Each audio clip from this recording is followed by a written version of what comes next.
He invited his ex to a family picnic just to embarrass her, but when she arrived with 2-year-old triplet boys, jaws dropped and the tables turned instantly. But before we dive into the full story, let me know where you're watching from and what time it is. Now subscribe to the channel, and let's get started. Manhattan, 2011. The early morning light filtered through the windows of Starlight, one of New York's most exclusive restaurants, where Olivia Martinez wiped down tables with practiced efficiency. At 23, she moved with the grace of someone who had mastered the art of being invisible when necessary and unforgettable when it counted. "Table 7 needs fresh napkins, Martinez," called her manager, not bothering to look up from his clipboard. "On it," Olivia replied, tucking a strand of dark hair behind her ear. As she arranged fresh napkins with precision, Olivia caught her reflection in the polished silverware. Dark circles shadowed her eyes, evidence of late nights studying administration at her community college after double shifts. But beneath the exhaustion burned something unquenchable: ambition. She allowed herself a moment to observe the restaurant's wealthy patrons. Women with designer handbags casually slung over chairbacks. Men in suits worth more than her annual rent discussing million-dollar deals between bites of $60 entrees. "Someday," she whispered to herself, "that'll be me on the other side of this table."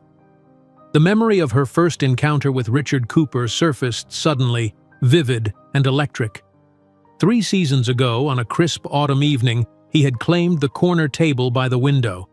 Tall, with dark hair and striking blue cobalt eyes, he'd ordered the chef's special and a bottle of Bordeaux that cost more than Olivia's textbooks for the semester. "Excuse me," he'd said, catching her wrist as she cleared his plate. This was exceptional service. His smile had been disarming as he slipped her his business card along with a $100 tip. "Richard Cooper, perhaps you'd like to discuss your exceptional service over dinner sometime? When you're not working, of course." She'd been cautious at first. Beautiful women in New York received such propositions daily. But a quick internet search revealed Richard Cooper as the heir to Cooper Development Group, one of the largest real estate development companies on the East Coast. Harvard MBA, Fortune 500 connections, a golden prince of Manhattan. Against her better judgment, she had called him. Their first date led to a second, then a third. Soon, Olivia found herself swept into a world she'd only glimpsed through the restaurant's windows. Dinners at establishments where the maitre d' greeted Richard by name. Weekends in the Hamptons, where she walked barefoot on private beaches. Broadway shows from box seats where champagne was served during intermission. "You're different," Richard had told her one night, tracing her cheekbone with his fingertip as they lay tangled in the Egyptian cotton sheets of his penthouse. "Not like the women I usually meet. You're genuine, hungry for life." For 8 months, Olivia had lived in a fairy tale, Richard introducing her to fine wines and modern art, Olivia teaching him how to make her grandmother's paella, and the satisfaction of riding the subway like a regular New Yorker. They'd laughed together, planned together. He'd spoken of trips to Europe, of showing her Paris in the spring. "I could see a future with you," he'd whispered against her neck one night, and Olivia had believed him. The restaurant's door chimed, yanking Olivia back to the present. She straightened her uniform and prepared to greet the new guests, pushing memories aside. Tonight was important. Tonight, she would tell Richard about the baby. Olivia's hands trembled as she lit the last candle in her tiny Lower East Side apartment. The space was barely 500 square feet, but she'd done her best to make it special. A second-hand table covered with her only decent tablecloth. The good plates, a thrift store find, arranged carefully. A single rose in a water glass serving as centerpiece. She checked her phone. 7:45. Richard would arrive in 15 minutes. The pregnancy test sat on her bathroom counter, the 2 pink lines that had appeared that morning still clearly visible. Olivia touched her still flat stomach, a mixture of terror and wonder washing over her. "It's going to be okay," she whispered, partly to herself, partly to the life growing inside her. "He loves us. He'll be surprised. but happy. A knock at the door sent her heart racing. Early. He was early. Olivia smoothed her dress, a simple black one she'd splurged on 3 paychecks ago, and opened the door. Richard stood there, immaculate in a charcoal suit that probably cost more than her rent. His blue eyes, the feature that had first captivated her, seemed distracted tonight. "Hey," he said, kissing her cheek perfunctorily. "Sorry I'm early. Meeting finished sooner than expected." "It's fine," Olivia smiled, taking his coat. "I'm glad you're here." During dinner, she struggled to find the right moment. Richard spoke of his upcoming business expansion to the West Coast, of the meetings he'd had with potential investors, barely pausing to ask about her day or notice she wasn't drinking the wine he'd brought. "Richard," she finally interrupted as he checked his phone for the 3rd time. "I have something important to tell you." He looked up, momentarily focused. "What is it, Liv?" Her heart hammered in her chest as she reached into her pocket and withdrew the pregnancy test, her hands trembling. She placed it on the table between them. "I'm pregnant," she said, her voice barely above a whisper. Time seemed to stop. Richard stared at the plastic stick, his expression morphing from confusion to shock to something darker that made Olivia's stomach clench. "You're joking," he said finally, his voice flat. "No, I took 3 tests, all positive. I'm about 6 weeks along." Richard pushed back from the table abruptly, running his hands through his perfectly styled hair. "Are you kidding me? This would ruin everything." The coldness in his voice froze her. "Ruin? I have the West Coast expansion next month. My entire future is riding on this deal." His eyes, now icy, fixed on her. "A baby? With you? My family would never accept this." Each word struck like physical blows. "Your family? Richard, I thought—" "Let's be realistic, Liv." His voice took on a cruel edge she'd never heard before. "You're a waitress from Queens with no connections, no refinement. You would never be accepted in my circle. I was having fun, but I always knew this had an expiration date. You're simply not enough for someone in my position." The room seemed to tilt beneath her. "Having fun?" Olivia repeated, the words barely audible through the roaring in her ears. Richard's expression hardened as he reached for his Italian leather wallet. With clinical detachment, he extracted a thick fold of $100 bills and tossed them onto the center table, next to her grandmother's rose. "This should cover, to take care of the situation." He straightened his tie. "Don't contact me again."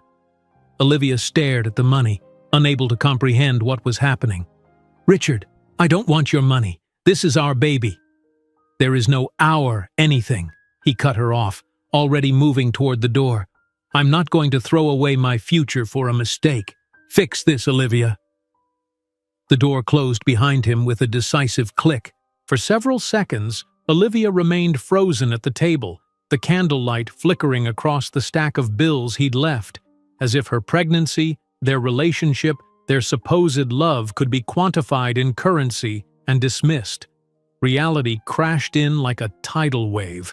3 months behind on rent, no health insurance, abandoned by the man who said he loved her, and pregnant.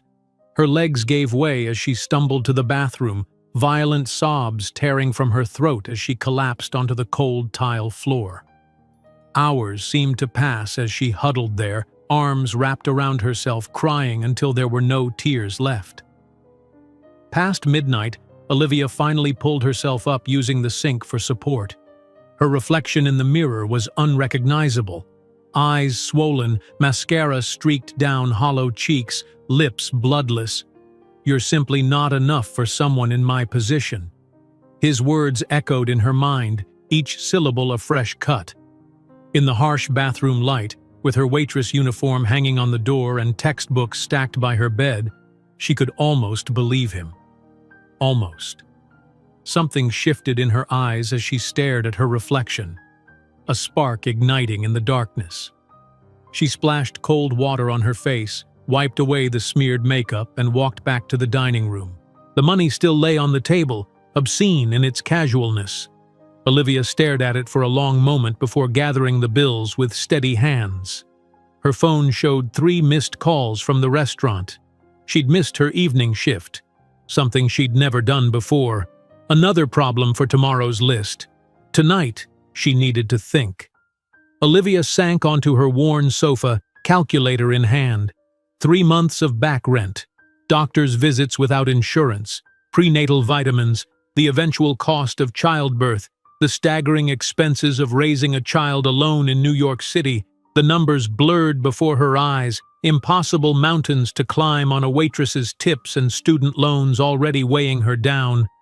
"You're simply not enough," his words again taunting her. "We'll see about that," Olivia whispered to the empty apartment, one hand resting protectively over her stomach. "We will see exactly what I'm capable of, Richard Cooper." Dawn found her still awake, a new resolve hardening within her like steel being forged. She would not be discarded. She would not be erased. Whatever it took, she would find a way to survive, to thrive, without him. As the first light of morning painted her tiny apartment in gold, Olivia Martinez made a silent promise to herself and the life within her. The world had not seen what she could do yet. Richard Cooper had not seen what he had just thrown away, and one day he would regret it with every fiber of his being.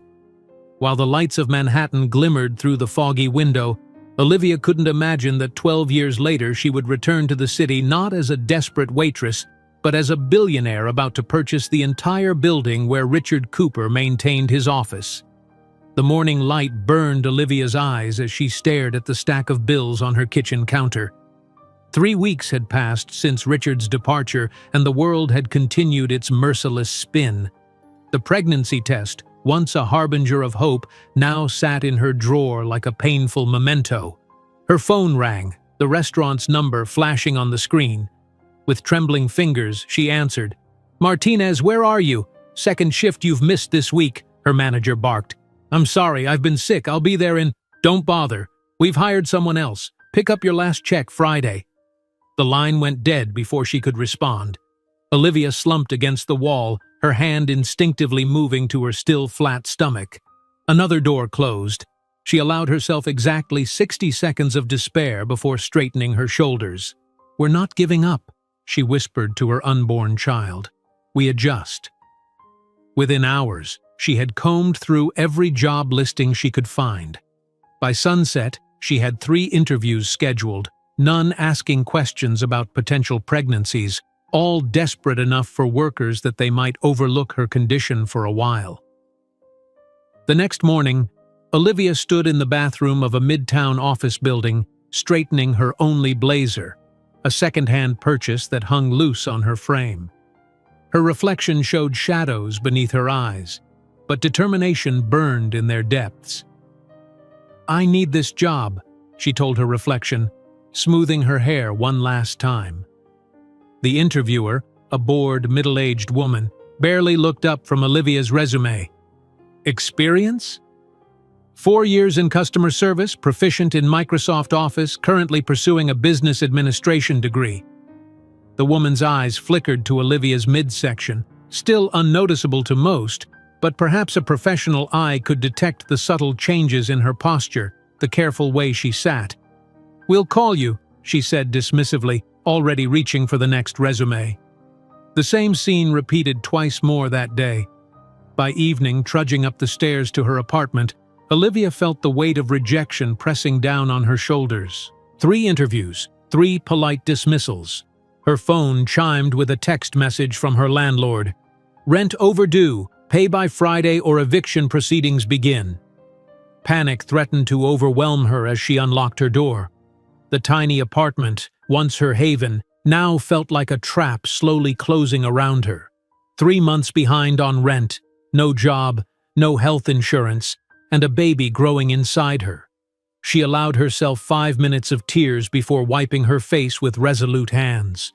Opening her laptop, she began searching again, expanding her criteria, lowering her expectations. By dawn, she had 3 leads, none desirable, all necessary. The office cleaning service hired her on the spot. 6 to 9 a.m., 7 days a week, the supervisor explained, handing her a gray uniform. Bathrooms need special attention. The executives are particular. The sandwich shop offered afternoon shifts. 2 to 6, weekdays, said the owner, eyeing her suspiciously. You're not gonna flake out on me, right? I need reliable. The freelance data entry position required no interview at all, just a typing test she passed with flying colors. Work from home, get paid per completed document, the email confirmation read. Deadlines are non-negotiable. 3 jobs. Barely enough hours in the day to fit them all. Nowhere near enough hours for sleep. On her first morning as an office cleaner, Olivia knelt before a toilet in the executive bathroom, scrubbing furiously as her stomach churned with morning sickness. Sweat beaded on her forehead as she fought the urge to vomit. You're simply not enough, Richard's voice echoed in her mind. She scrubbed harder, her knuckles whitening around the brush. Watch me, she whispered to the phantom voice. By afternoon, donning the sandwich shop's gaudy apron, Olivia forced smiles for customers while her feet throbbed. A businessman in an expensive suit reminiscent of Richard's ordered, then complained about the amount of mayonnaise, demanding she remake it. She complied without comment, though her back screamed in protest. Night found her hunched over her laptop, eyes burning as she transcribed endless documents until 3 in the morning. When she finally collapsed into bed, her alarm would ring again in 2 hours. Days bled into weeks. Olivia moved through life like a machine, cleaning, serving, typing, sleeping in precious snatched hours. Her bank account slowly climbed from dangerous red to cautious black. The eviction notice was postponed. Small victories. Her body protested the punishing schedule. Dark circles became permanent fixtures under her eyes. Her clothes hung looser everywhere except her gradually expanding midsection. But inside, something hardened, a core of steel forming around her heart. 12 weeks into her pregnancy, Olivia sat alone in a crowded waiting room at a public clinic, the only medical care she could afford. All around her, women with rounded bellies sat with partners who held their hands, mothers who fussed over them, friends who chatted excitedly about baby names. Olivia clutched her purse, fighting the loneliness that threatened to consume her. When her name was called, she followed the nurse down a sterile hallway, her footsteps echoing in the silence. The technician was kind, at least. "First baby?" she asked, spreading cold gel across Olivia's small bump. "Yes," Olivia replied, her voice barely audible. "Dad not in the picture?" Olivia swallowed hard. "No." The technician nodded without judgment, moving the ultrasound wand across Olivia's stomach. Her brow furrowed suddenly. That's interesting," she murmured, adjusting the wand. Fear clutched at Olivia's heart. "Is something wrong?" "Not wrong," the technician said slowly. "But I'm seeing... Let me just check. Yes, there are 3 separate heartbeats here." The room seemed to tilt. 3? "Congratulations," the technician said, turning the screen toward Olivia. "You're having triplets." 3 distinct shapes pulsed on the grainy screen. 3 heartbeats. 3 babies. "Triplets," Olivia repeated, the word foreign on her tongue. The doctor confirmed it minutes later, his expression grave as he explained the increased risks, the specialized care she would need, the likelihood of bed rest in the later stages. "Do you have a support system?" he asked carefully. "Family? The father?" Olivia shook her head, still numb with shock. He sighed, scribbling on a prescription pad. "I'm referring you to a social services program for high-risk pregnancies. They can help with resources." In the corridor outside, clutching the ultrasound images and referral slip, Olivia finally allowed reality to sink in. Not 1 baby, but 3. Not single motherhood, but triple. The impossibility of the situation crashed over her like a tidal wave. For a moment, despair threatened to pull her under. 3 babies. 3 of everything. 3 college funds. 3 sets of clothes, 3 times the responsibility. Alone on a hard plastic chair in the public clinic's corridor, Olivia cried. Not from despair this time, but with a strange, fierce determination. She placed her hand over her belly, now understanding why it had seemed to grow faster than expected. "You'll have everything you deserve," she whispered to the 3 tiny lives inside her, "and one day we'll show him the terrible mistake he made." That evening, instead of collapsing into bed after her data entry shift, Olivia researched everything she could about multiple births. The risks were significant, the expenses astronomical, the challenges beyond anything she had imagined. She would need help, not Richard's, never his, but something. The social services program the doctor had recommended was her first step. The following morning, stealing an hour between cleaning offices and serving sandwiches, Olivia sat in another waiting room completing endless forms. "Martinez?" A woman with kind eyes and gray-streaked hair called her name. Elena Diaz introduced herself as a social worker specializing in supporting vulnerable pregnant women. In her cramped office, decorated with children's artwork and motivational posters, Olivia found the first glimmer of hope in weeks. "Triplets on your own and working 3 jobs?" Elena shook her head. "You're either remarkably brave or remarkably foolish." "Probably both," Olivia admitted. Elena smiled, then grew serious. "You can't maintain this schedule, especially with a multiple pregnancy. The risks—" "I know the risks," Olivia interrupted, "but I also know the risk of not having a home or food." The social worker nodded, understanding. "There are programs that can help. Medicaid for prenatal care, food assistance, housing subsidies." She paused. "And something else you might be interested in." She handed Olivia a brochure. "Entrepreneurship Training for Vulnerable Women. Build Your Future." "It's a new initiative," Elena explained. "Teaching business skills, digital literacy, even basic coding. Designed for women in difficult circumstances who want to create sustainable livelihoods." Olivia's fingers traced the words on the brochure. "I'm studying business administration but had to put it on hold when—" Her voice trailed off. "When life happened," Elena finished for her. "This program works around your schedule, childcare provided after delivery, and they specifically encourage pregnant participants. They believe in investing early." For the first time in weeks, something like hope flickered in Olivia's chest. "When does it start?" While continuing her punishing work schedule, Olivia began attending evening classes at the entrepreneurship program. Her expanding belly became impossible to hide at the sandwich shop, earning her disapproving glances from the owner. She knew her time there was limited. The office cleaning company kept her on, though they assigned her lighter duties after she fainted one morning. The data entry work sustained her basic expenses, though the late nights became increasingly difficult as her pregnancy progressed. But it was the entrepreneurship program that ignited something new in Olivia. As her body grew heavier with the 3 lives inside her, her mind expanded with knowledge about digital marketing, user experience design, and the fundamentals of application development.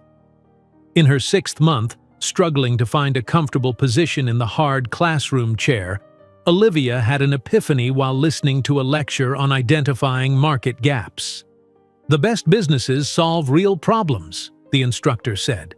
"What problem do you intimately understand that others might overlook?" Olivia thought of her mornings cleaning offices, of the other women she worked alongside. Immigrants, single mothers, elderly women supplementing meager pensions. All of them paid minimum wage while the agency that employed them charged clients premium rates. All of them vulnerable to exploitation, schedule changes, wage theft. That night, despite exhaustion dragging at her limbs, Olivia sketched out a concept for a simple application that would directly connect domestic workers with potential employers, eliminating predatory agencies. Workers would set their own rates, create profiles highlighting their skills, and build review histories to establish credibility. Using the basic coding skills she was learning, Olivia began building a rudimentary prototype. Her laptop, secondhand and slow, often froze during the process. Her cramped apartment, with bills still piling up despite her multiple jobs, hardly seemed the birthplace of a tech solution. Yet each night, as the triplets kicked and rolled within her, Olivia worked on her project with single-minded focus. When her doctor advised bed rest in her 7th month due to concerns about premature labor, she transformed her bed into a workstation, laptop balanced on her enormous belly. The program's culmination was a small startup fair where participants could present their ideas to local business mentors and small-scale investors. Olivia, now in her 8th month and moving with the graceless determination of a woman carrying 3 babies, rehearsed her pitch endlessly. On the morning of the fair, dressed in the only professional outfit that still fit her, a stretched black dress and borrowed blazer, Olivia stood before the mirror. "You can do this," she told her reflection. "For them."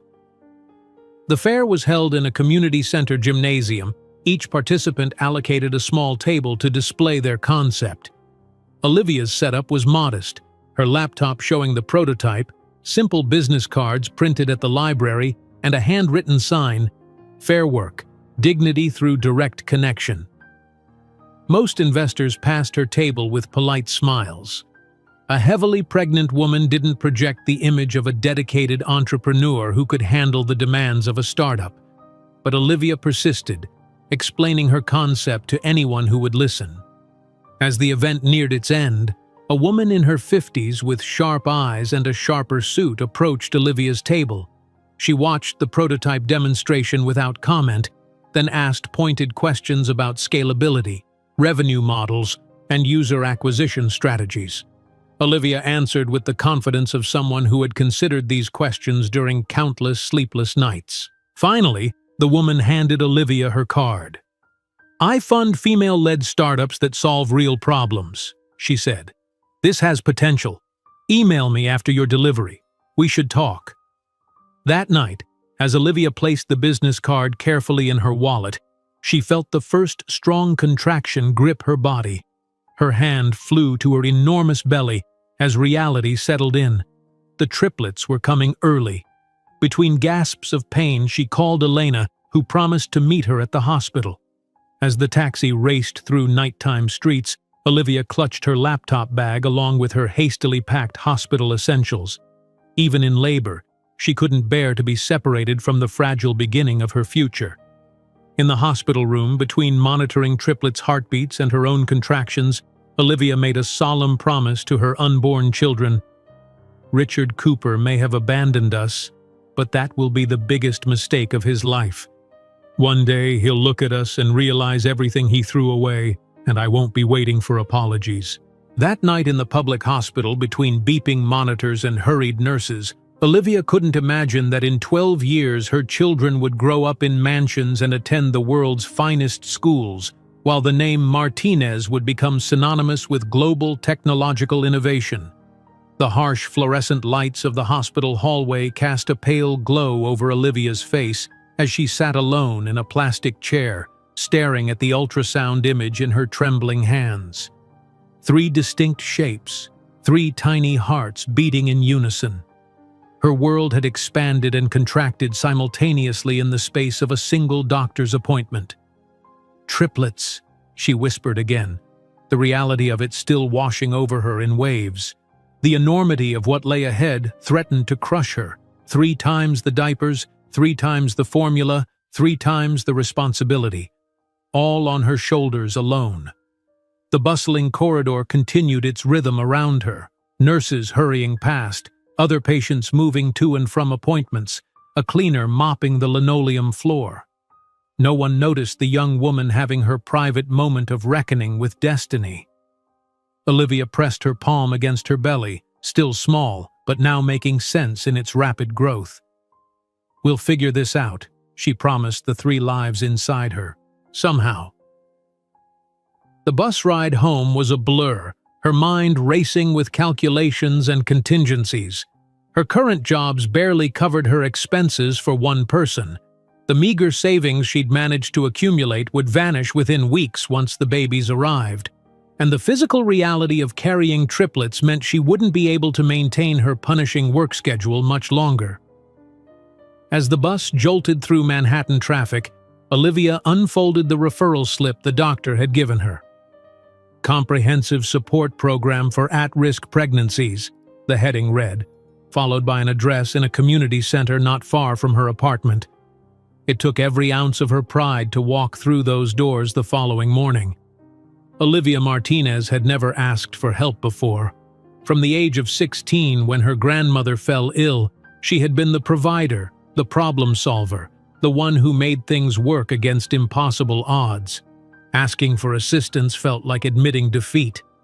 The waiting room was crowded with women in various stages of pregnancy, some with toddlers clinging to their legs.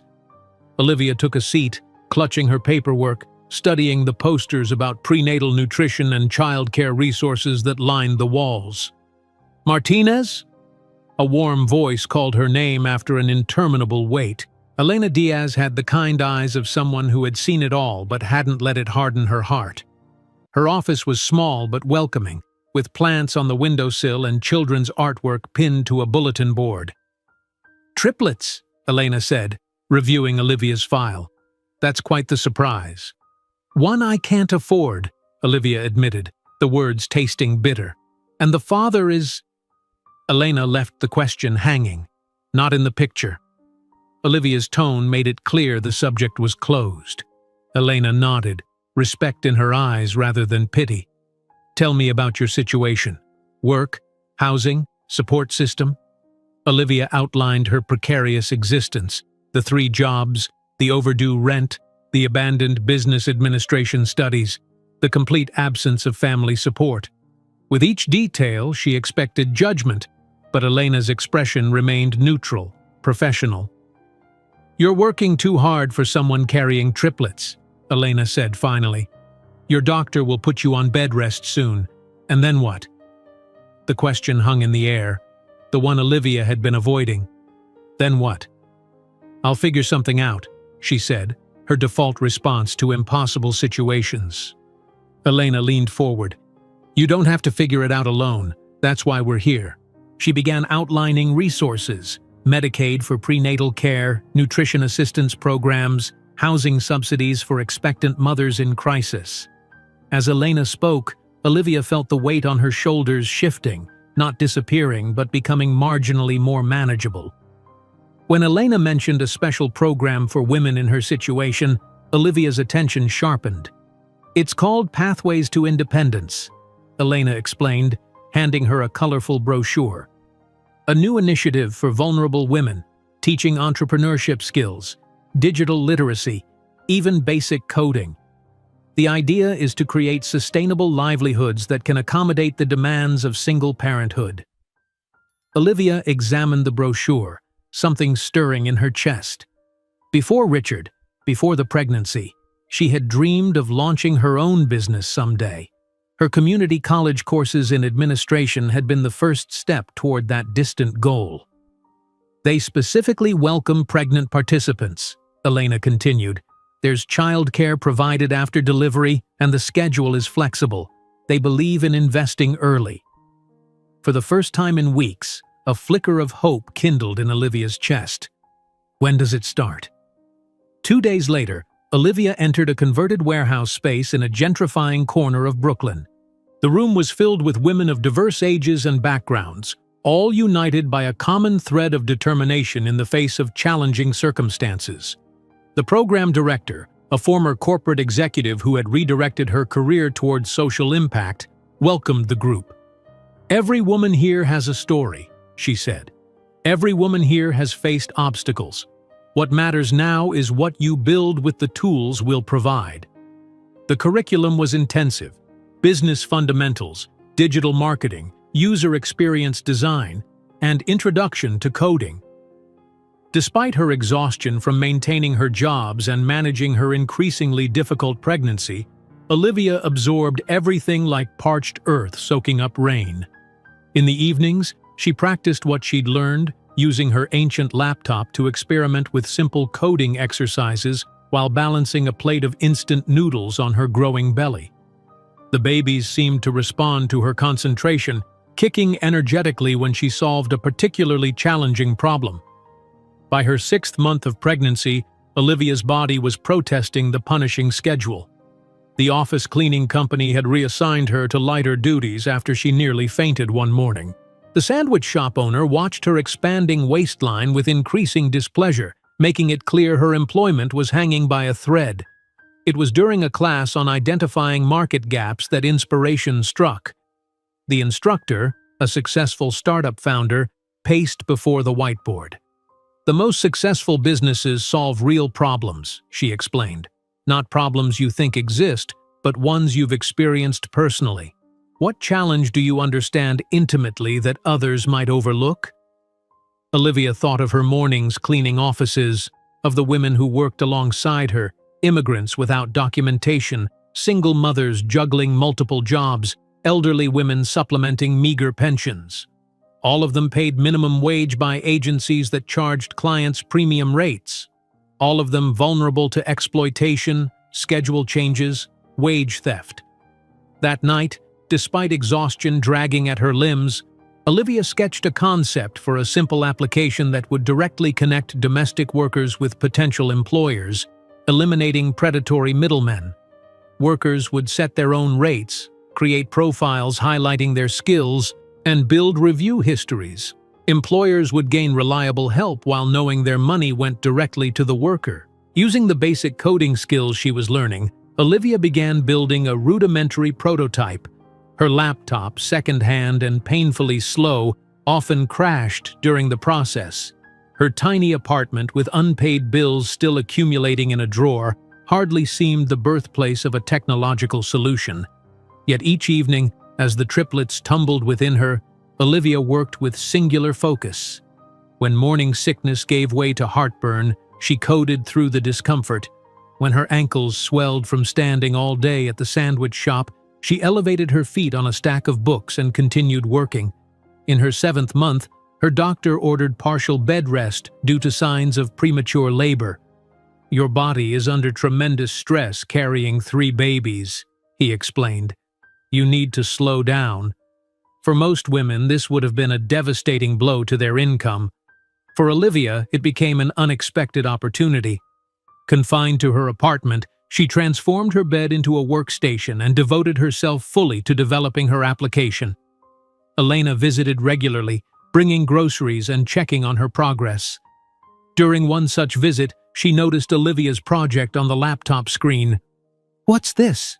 she asked, examining the simple but functional interface. Olivia explained her concept, animation lighting her tired face. "It's called Fair Work.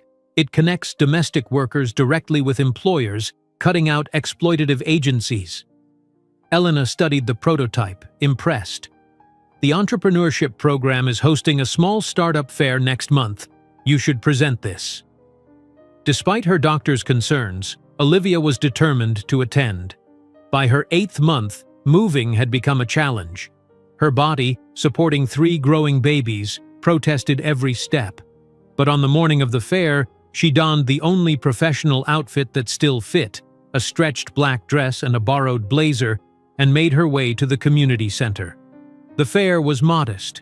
20 participants with tables set up in a gymnasium, a handful of local business mentors and small-scale investors circulating among them.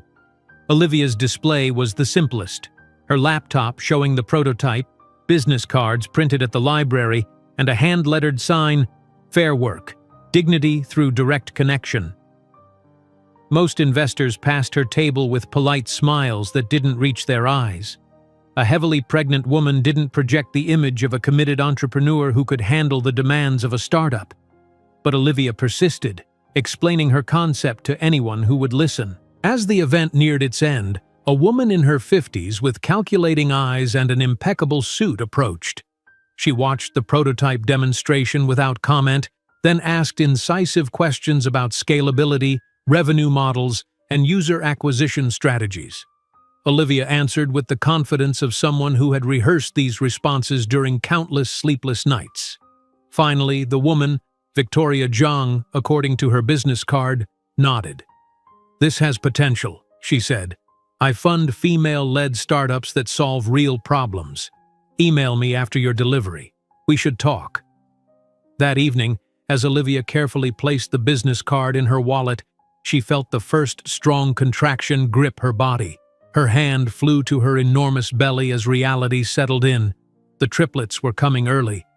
Between gasps of pain, she called Elena, who promised to meet her at the hospital. As the taxi navigated through evening traffic, Olivia clutched her laptop bag alongside her hastily packed hospital essentials. Even in labor, she couldn't bear to be separated from the embryonic beginning of her future. The hospital admission was a blur of forms, monitors, and medical terminology. Preeclampsia, the doctor said. Dangerous blood pressure levels. The triplets would need to be delivered immediately. Elena arrived just as they were wheeling Olivia toward the delivery room, gripping her hand and promising to stay nearby. "You're not alone in this," she assured her. Hours later, exhausted beyond comprehension, Olivia lay in a recovery bed while her 3 tiny sons fought for life in the NICU. Mason, Lucas, and Ethan, names she had chosen months ago, each weighed less than 4 pounds, their translucent skin showing delicate blue veins, their miniature fists no bigger than her thumb. In the quiet of her hospital room, with monitors beeping and nurses moving efficiently around her, Olivia made a solemn promise to her sons. "Richard Cooper may have abandoned us, but that will be the biggest mistake of his life. One day, he'll look at us and realize everything he threw away, and I won't be waiting for apologies." That night in the public hospital, between beeping monitors and hurried nurses, Olivia couldn't imagine that in 12 years her children would grow up in mansions and attend the world's finest schools, while the name Martinez would become synonymous with global technological innovation. The rhythmic beeping of monitors echoed through the NICU as Olivia gazed at her 3 tiny sons, each in their separate incubators. Mason, Lucas, and Ethan, so fragile, their translucent skin revealing blue veins beneath, their tiny chests rising and falling with each precious breath. Born at 30 weeks, each weighing less than 4 pounds, they were fighters from their first moments in the world. "They're stable," the neonatal specialist explained, her voice gentle, "but they'll need to stay here for a while, probably until close to their original due date." Olivia nodded, pressing her palm against the incubator's clear wall as close as she could get to touching Mason, the firstborn. "I understand." 6 weeks. 6 weeks of her babies growing in glass boxes instead of her arms. 6 weeks of hospital corridors instead of a nursery. The reality settled heavily on her shoulders, yet another challenge in what had become a life defined by them. "You should rest," the nurse suggested, noting Olivia's pallor. "They're in good hands." But rest wasn't in Olivia's vocabulary anymore. The following morning, despite her body's protests from the emergency C-section, she established her new routine. Mornings at the NICU, learning to feed her sons through tubes, to change diapers barely larger than her palm, to read their monitors and alert nurses to the slightest change. Afternoons in her hospital bed, laptop balanced precariously, working on her Fair Work app while making calls to sort out her apartment situation. "You know most new mothers take maternity leave," Elena commented during one of her visits, watching Olivia code with one hand while holding a printout of hospital bills in the other. "Most new mothers have partners, savings, or families," Olivia replied without looking up. "I have 3 premature babies and an eviction notice." Elena's expression softened. "I've arranged for emergency housing assistance. It should cover your rent until you're back on your feet." Olivia's fingers paused over the keyboard, unexpected emotion tightening her throat. "Thank you," she managed, the words inadequate for the lifeline Elena had thrown her. 2 weeks into her new motherhood, Victoria Zhang, the investor from the startup fair, visited the NICU. She stood beside Olivia, observing the triplets with clinical interest. "They're fighters," Victoria noted, watching Ethan grasp the finger Olivia had inserted through the incubator's port. "Like their mother." "How did you find me?" Olivia asked, surprised by the unexpected visit. "I make it my business to know promising investments," Victoria replied, "even when they're temporarily in hospitals rather than boardrooms." She glanced at Olivia's laptop, open to the Fair Work code. "You're still working on it." It wasn't a question, but Olivia nodded anyway. "I don't have the luxury of waiting." Something like respect flickered in Victoria's eyes. Most people would be overwhelmed by just the triplets. "I'm not most people." Victoria smiled slightly. Clearly. She handed Olivia a business card. "My offer stands. When you're ready to discuss funding, call me." The day the triplets came home, 8 weeks after their birth, each having finally reached 5 pounds, was both triumphant and terrifying. Olivia's tiny apartment, once merely cramped, now seemed impossibly small with the addition of 3 infants. She had transformed her living room into a nursery, 3 second-hand cribs arranged against the wall, a changing table repurposed from an old desk, and her own bed pushed into a corner to make space. That first night alone with them was a lesson in orchestrated chaos. Mason cried, triggering Lucas, who woke Ethan. Feeding one meant listening to the others wail. Changing diapers became an assembly line operation.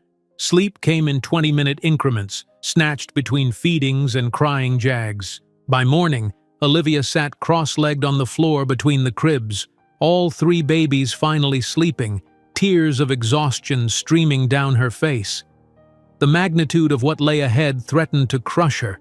Years of this relentless cycle, alone, while somehow building a business, supporting her family, becoming something more than what Richard had dismissed. "You're simply not enough," his voice echoed in her memory. She wiped her tears with determined hands. "Watch me," she whispered to his ghost. Days blurred into weeks. Olivia established a system born of necessity.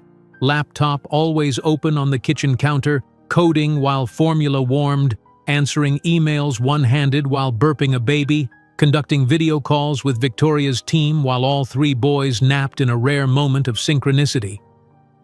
The first version of Fair Work launched when the triplets were 4 months old. It was basic but functional, a simple platform connecting domestic workers directly with employers. Olivia announced it through community centers and immigrant advocacy groups, knowing her initial users would come from the same vulnerable populations she had worked alongside. "You need to do a proper launch," her developer insisted during a video call. Parvati Mehta, a talented programmer based in Mumbai, had agreed to work for equity rather than salary, a blessing Olivia couldn't have afforded otherwise.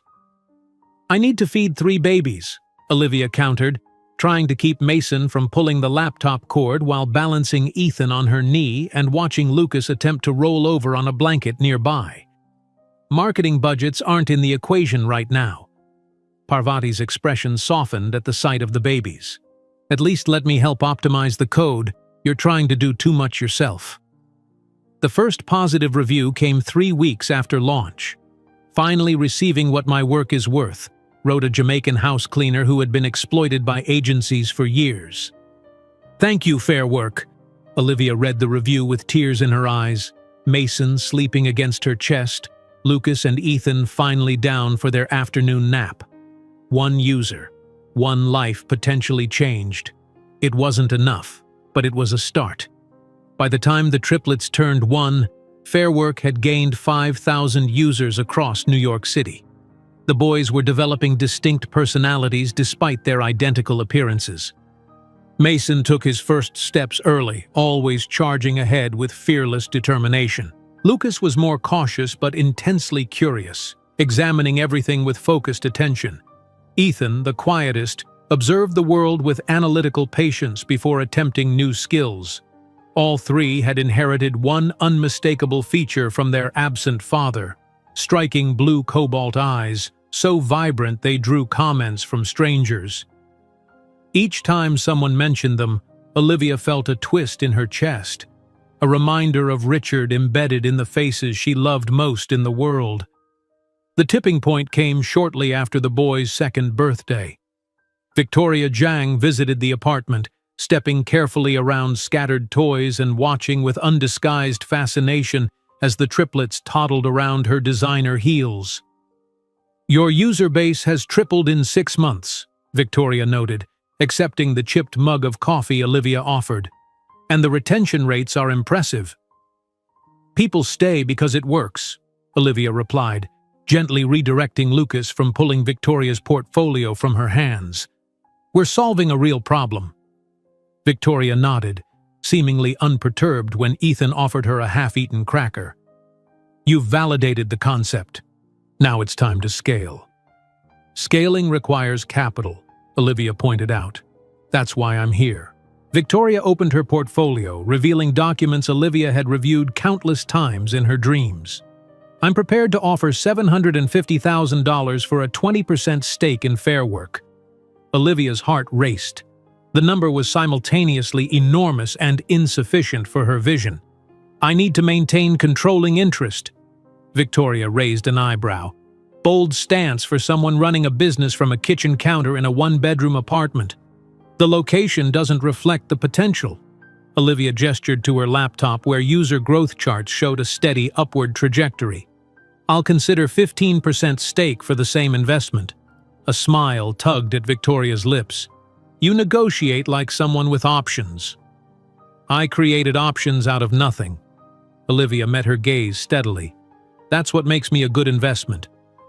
They eventually agreed on 18% for $800,000, enough capital to hire a small team, develop a more robust platform, and, crucially, move to a larger apartment where the boys could have their own room. The contract signing took place at Victoria's office, Olivia attempting to maintain professional composure while Mason colored on her portfolio. Lucas examined the potted plant with suspicious intensity, and Ethan solemnly offered Victoria's assistant another half-eaten snack. "Most founders don't bring toddlers to funding meetings," Victoria commented as Olivia signed the final page, steadying the document while simultaneously preventing Lucas from climbing the bookshelf. "Most founders don't have triplets and no childcare," Olivia countered, adding her signature with a flourish. 2 weeks later, they moved into a modest but functional 2-bedroom apartment in a safer neighborhood. For the first time, the boys had their own room with space to play. Olivia had a dedicated work area that wasn't also the kitchen table, small victories that felt monumental. With Victoria's investment, Fairwork expanded. Olivia hired a small team, all working remotely to keep costs down. The platform evolved, adding features like secure payment processing, scheduling tools, and verification systems. User numbers climbed steadily, expanding beyond New York to Boston and Philadelphia. One evening, while organizing her new desk, Olivia found a crumpled Fortune magazine beneath a stack of paperwork. Richard Cooper's face stared back at her from the business leaders section, alongside an article about Cooper Development's expansion into West Coast markets. The photo showed him at a charity gala, arm around a slender blonde woman identified as socialite and new fiancée Cassandra Wellington. His smile was practiced, his blue cobalt eyes, the same ones her sons had inherited, cold despite the camera-ready expression. For a moment, Olivia allowed herself to remember the restaurant where they'd met, the penthouse where she'd believed his promises, the tiny apartment where he'd thrown money at her problem before walking away. 3 years had passed since that night, yet the memory still had the power to sting. She glanced toward the boys' bedroom, where 3 identical toddlers slept peacefully, their perfect features relaxed in sleep. All 3 with those distinctive Cooper eyes. "You're the best thing he'll never know," she whispered, dropping the magazine into the trash without a second glance. That night, as she worked late on a new feature for Fairwork, Olivia didn't imagine that in a decade she would be the one on Fortune's cover with the headline, "The Self-Made Billionaire Who Revolutionized the Labor Market," while Cooper Development faced its 3rd financial restructuring. The magazine with Richard Cooper's face landed in the trash bin with a soft thud, but the image lingered in Olivia's mind as she turned back to her laptop. 5 years had passed since those 3 tiny babies had come into the world, transforming her life in ways she couldn't have imagined. 5 years of relentless work, of juggling motherhood and entrepreneurship, of building something from nothing while Richard Cooper continued his privileged existence, oblivious to the 3 remarkable boys who carried his eyes. The soft ping of an incoming email drew her attention back to the present. Another investor was interested in Fair Work, the third this month. What had begun as a simple app connecting domestic workers directly with employers had evolved into a robust platform serving over 100,000 users across the East Coast. The Martinez Tech Solutions headquarters, a modest but elegant office space in Brooklyn, now housed 15 dedicated employees, all committed to Olivia's vision of dignity through fair work. "Mom! Mason took my robot again!" Lucas's voice carried from the boy's bedroom, followed by the thundering of little feet. "Did not! It was mine first!" Mason appeared in the doorway, clutching a Lego creation, his blue cobalt eyes flashing with indignation. Olivia saved her work and swiveled her chair to face the dispute. At 5 years old, the triplets were bundles of energy and intelligence, each developing distinct personalities despite their identical appearances. Mason, born first and seemingly determined to maintain his leadership position, approached everything with fearless confidence. Lucas, the inventor, constantly dismantled toys to understand their mechanics. And Ethan, quietest of the three, observed the world with analytical precision before making his move. "Let me see," Olivia said, holding out her hand for the disputed robot. "Mason, didn't we talk about asking before taking something Lucas built?" Mason's expression shifted from defiance to grudging acceptance. "But I helped build the legs." "Then it's a collaboration," Olivia suggested, "which means you both need to agree on how it's used." Lucas appeared beside his brother, identical down to the small freckle below their right ears. "We could take turns, but he has to be careful with the moving parts." The diplomatic solution reached. The boys returned to their play, crisis averted, for now. These small negotiations filled Olivia's days, interspersed between investor meetings, product development sessions, and the 1,000 other tasks of growing a business. Her phone buzzed with a calendar alert. First day of kindergarten orientation in 30 minutes. With practiced efficiency, Olivia closed her laptop and called out, "Boys, time to get ready for school." The tiny apartment they'd moved into after Victoria's initial investment had been replaced 2 years ago with a spacious 3-bedroom in a good school district, one of the first tangible signs that Fair Work was succeeding. While not luxurious, it provided each boy his own space and Olivia a proper home office. The walls were adorned with their artwork, family photos, and Olivia's framed acceptance letter to the business administration program she'd eventually completed online. In the kitchen, Olivia prepared 3 identical lunchboxes while the boys changed into their carefully laid-out clothes. Matching navy blue polo shirts and khaki shorts, the uniform for Riverside Academy, a well-regarded public school with an advanced curriculum. "Mom, will our teacher know which one is which?" Ethan asked as she adjusted his collar, his serious expression so endearing it made her heart ache. "I've attached name tags to your shirts for the first week," Olivia assured him, "and you'll help her learn, won't you?" The school's brick facade gleamed in the morning sun as they approached, joining the stream of other families. Olivia knelt before her sons, straightening collars and smoothing hair with hands that trembled slightly despite her calm expression.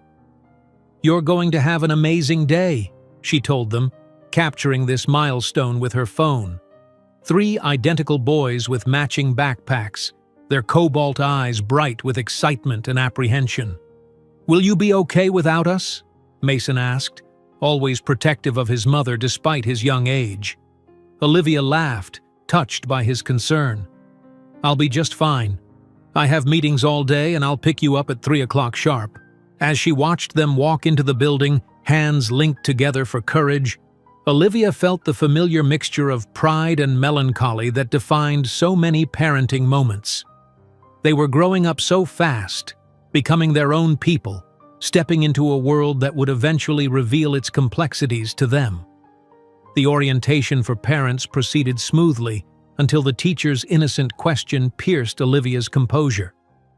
"The boy's father couldn't join us today?" Ms. Patterson asked, reviewing her clipboard. "We encourage both parents to be involved in orientation when possible." "It's just me," Olivia replied with practiced neutrality. "Their father isn't involved." The teacher nodded without judgment, but the familiar ache returned as Olivia glanced around at the many two-parent families in the classroom. The question she'd been dreading from her sons was inevitable now that they'd be interacting with other children daily. That evening, as they sat around the dinner table, it came. "Mommy," Lucas began, poking at his broccoli, "Tommy said everyone has a daddy. Where's our daddy?" The air seemed to thicken in the apartment. Olivia had prepared for this moment, consulting child psychologists and reading countless articles about how to explain absence to children. Yet now, faced with 3 pairs of identical eyes, his eyes, waiting for an answer, all her rehearsed responses evaporated.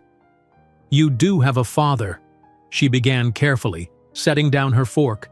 "Some families have a mommy and daddy who live together. Others have just a mommy or just a daddy. In our family, it's just us 4. "But why?" Mason pressed, always direct. "Why doesn't our daddy live with us?" Olivia chose her words with painstaking care. "Your father wasn't ready to be a daddy when you were born. Some people aren't prepared for the responsibility of being parents." Ethan, ever perceptive, studied her face. "He didn't want us?" The question cut straight to her heart. "He didn't know what a treasure you would be," she answered truthfully. "And that was his loss, not yours." "Don't you get lonely without another grown-up?" Lucas asked, his inventive mind clearly trying to solve a perceived problem. Olivia smiled, reaching out to touch each of their hands. "How could I be lonely? I have you 3, and I want you enough for 2 parents." Later that night, after tucking them into bed, Olivia sat on her balcony, a rare glass of wine in hand, contemplating the conversation. She had protected them from the cruel details, the money Richard had thrown at her to solve the problem, his cutting words about her inadequacy. They were too young for that truth, perhaps would always be too young for the full harshness of it. The following week brought a pivotal moment for Martinez Tech Solutions. A major technology conglomerate had expressed interest in acquiring Fairwork, attracted by its growing user base and positive social impact metrics. The offer, $30 million, was substantial enough to turn heads at the board meeting. "This is a generous valuation for a company at your stage," remarked the conglomerate's representative, a polished executive who spoke with the confidence of someone accustomed to getting his way. "Especially considering your unique circumstances." "My circumstances?" Olivia inquired, her voice deceptively mild. "Family obligations," he clarified, glancing at the framed photo of the triplets on her desk. "Our offer acknowledges the limitations such responsibilities place on a founder." The room fell silent. Victoria Jiang, now a trusted advisor and board member, watched Olivia carefully. Olivia rose from her chair, her posture impeccable, her expression unreadable. "My family is not a limitation, sir. It's my motivation, and it's precisely why I must decline your inadequate offer." The executive blinked, clearly unaccustomed to rejection. "Perhaps you misunderstand the opportunity." "I understand perfectly," Olivia interrupted. "You're undervaluing Fairwork because you believe a single mother of 3 will jump at any exit opportunity. You've mistaken my circumstance for desperation." After the potential buyers had departed, Victoria lingered in the conference room. "That was a substantial offer to walk away from," she observed, neither criticizing nor praising. "It was the wrong offer," Olivia replied simply. "Fairwork is worth more, not just in dollars, but in impact, and I'm not finished building yet." That evening, as she helped the boys with their kindergarten homework, her phone chimed with a news alert. Cooper Development was expanding to San Francisco, the very territory Richard had abandoned Olivia to pursue all those years ago. The accompanying photo showed him cutting a ribbon at a new building site, his expression triumphant. Olivia studied the image dispassionately, noting the signs of age beginning to show around his eyes. the practiced smile that didn't quite reach those cobalt-blue irises. She felt nothing, no anger, no regret, no lingering attachment. Just the quiet satisfaction of knowing she was building something meaningful while raising 3 extraordinary boys who would never inherit his emotional callousness. 6 months later, Olivia stood in the center of a much larger office space, overseeing the installation of the Martinez Tech logo on the wall. The company had expanded, securing a substantial round of funding that allowed them to develop new products beyond the original Fair Work platform. Their user base had crossed the 500,000 mark, and industry publications were beginning to take notice of the bootstrapped startup with heart. "We're officially valued at 100 million, darling," Victoria announced, champagne flute in hand at the office-warming celebration. "You're rich. Not wealthy yet, but properly rich." Olivia smiled, watching her sons charm the staff with their precocious questions about coding and user interfaces. They attended coding camps on weekends now, their natural aptitude for technology already evident. Mason had organized his classmates to build a rudimentary website for their school science fair. Lucas had dismantled and reassembled Olivia's old laptop to make it faster. Ethan had already memorized complex mathematical formulas well beyond his grade level. "I'm looking at houses," Olivia confided to Victoria. "Something with a yard for the boys to play in." The house she eventually chose was spacious without being ostentatious. 5 bedrooms, a modern kitchen, a backyard with mature trees, and most importantly, excellent internet connectivity for her work-from-home days. Moving day brought tears to her eyes as she watched the boys explore every corner of their new home, claiming spaces and imagining possibilities. That evening, after the movers had left and the boys were finally asleep in their new rooms, Olivia hung the last and most significant item, her community college diploma. The business administration degree she'd eventually completed online, the educational journey Richard had interrupted, now held a place of honor in her home office. As she stepped back to admire it, her phone pinged with an email notification. Martinez Tech had been approved for expansion into the San Francisco market, the very territory Richard Cooper had once claimed as his destiny. While signing the documents for the new house, Olivia didn't know that the Martinez Tech headquarters in San Francisco would be built directly across from the building where Richard Cooper maintained his West Coast office, a daily reminder to him of what could have been his. The San Francisco skyline glittered in the late afternoon sun as Olivia Martinez stood at the floor-to-ceiling windows of her newly established headquarters. 3 years had passed since she'd purchased that first family home, and in that time, Martinez Tech Solutions had transformed from a promising startup into a technological force to be reckoned with. The gleaming modern building with its sweeping views of the bay perfectly embodied this evolution. Glass and steel, elegant yet unpretentious, with the name Martinez displayed in sleek lettering across the facade. Behind her, the executive boardroom hummed with anticipation as her leadership team arranged materials for the quarterly meeting. Olivia smoothed the lapel of her tailored Armani suit, a far cry from the second-hand clothes she'd once worn to clean office bathrooms before dawn, and turned to face the table. "Let's begin," she announced, taking her seat at the head of the polished conference table. "Q3 results have exceeded projections by 17%. The meeting progressed with the efficiency that had become Olivia's trademark. The Fair Work platform now served over 2 million users nationwide, while their newer products, secure payment processing systems for independent contractors and automated scheduling software, were rapidly gaining market share. The company valuation had reached $1.5 billion, putting Martinez Tech firmly in unicorn territory. "We've identified 3 potential acquisition targets," her CFO explained, distributing detailed reports. "Each would strengthen our position in different market segments." Olivia nodded, reviewing the financials with practiced precision. At 35, she had developed the confident presence of someone accustomed to making multi-million-dollar decisions. Her dark hair, once pulled back in a practical ponytail during her waitressing days, now fell in sleek waves around her shoulders, framing features that had transformed from pretty to striking with maturity and success. A commotion outside the boardroom interrupted the presentation. The door burst open, revealing 3 identical 8-year-old boys in the crisp uniforms of Bayview Academy, their backpacks slung over narrow shoulders. "Mom, Mrs. Chen let us out early because of the science fair setup," Mason announced, his cobalt blue eyes, identical to his brothers and so hauntingly reminiscent of their absent fathers, shining with excitement.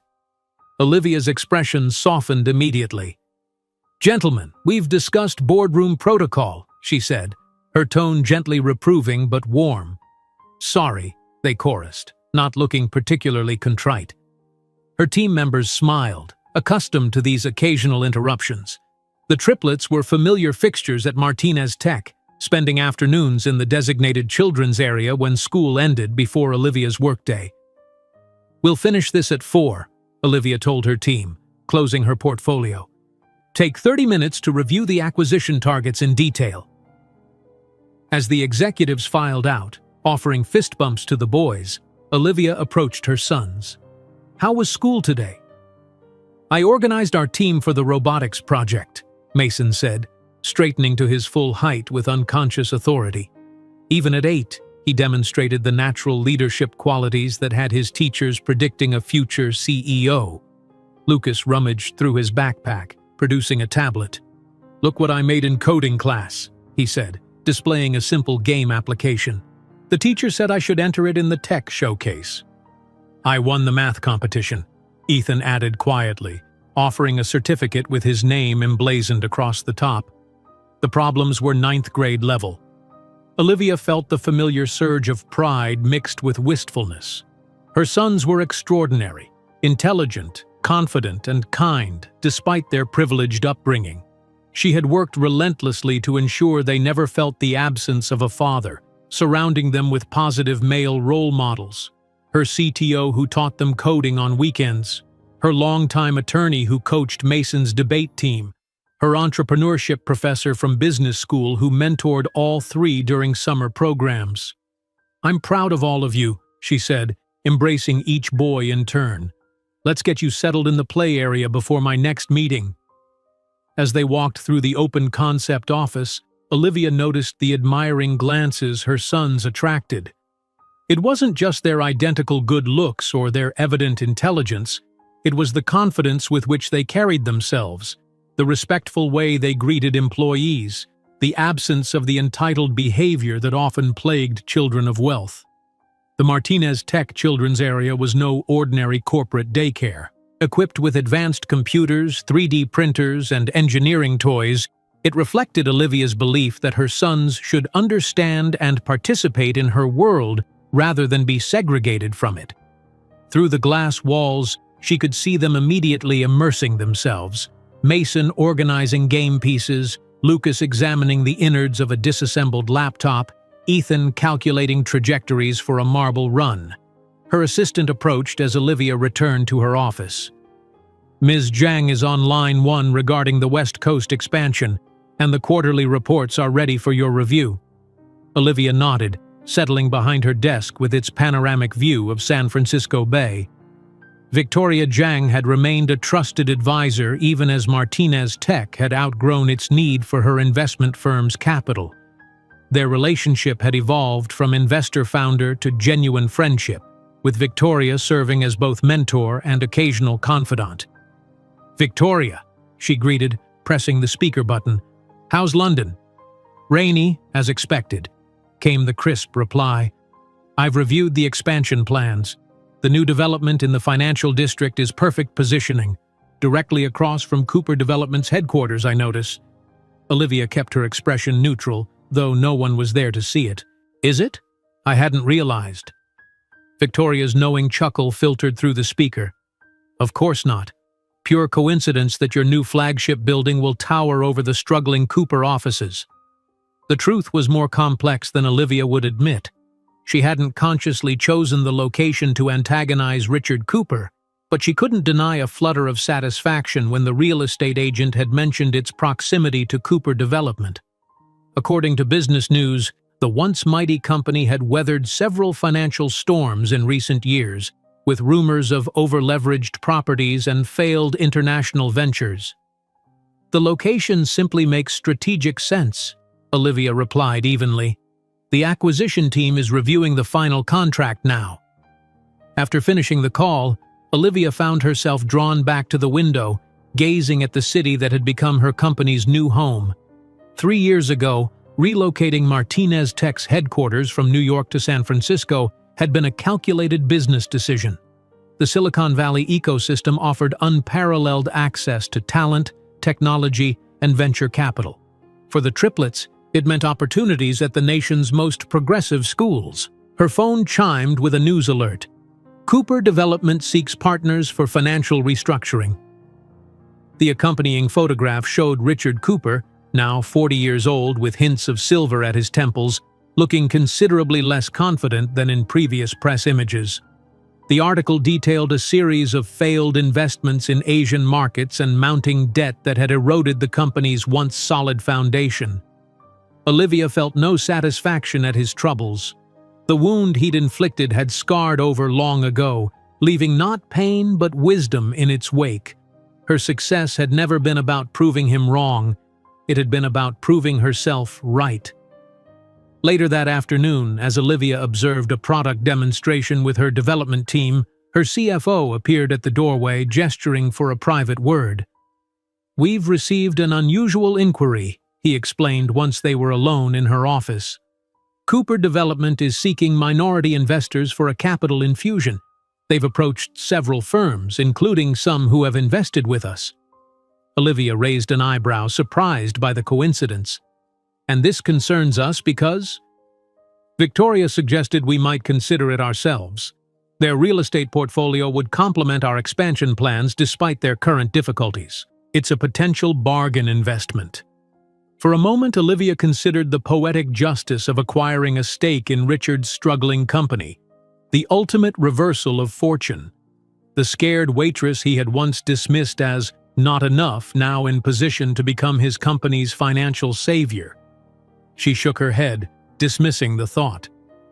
"Decline the opportunity. Their management has demonstrated poor judgment and their debt structure is concerning. We're not in the business of salvaging failing enterprises."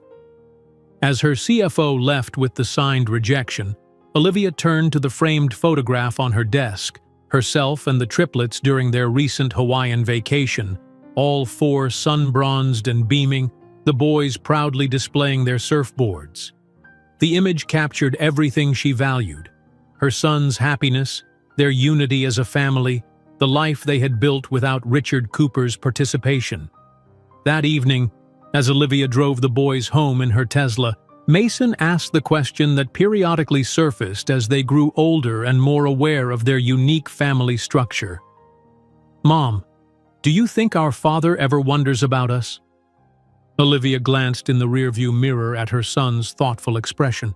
Over the years, she had gradually shared age-appropriate truths about their father, that he was a businessman from a wealthy family, that he hadn't felt ready for fatherhood, that his absence reflected his limitations, not theirs. "I don't know, sweetheart," she answered honestly. "But if he does, I hope he realizes what remarkable young men you're becoming." Their home, a modernist structure overlooking the Pacific, welcomed them with automated lights and the aroma of dinner prepared by their part-time chef.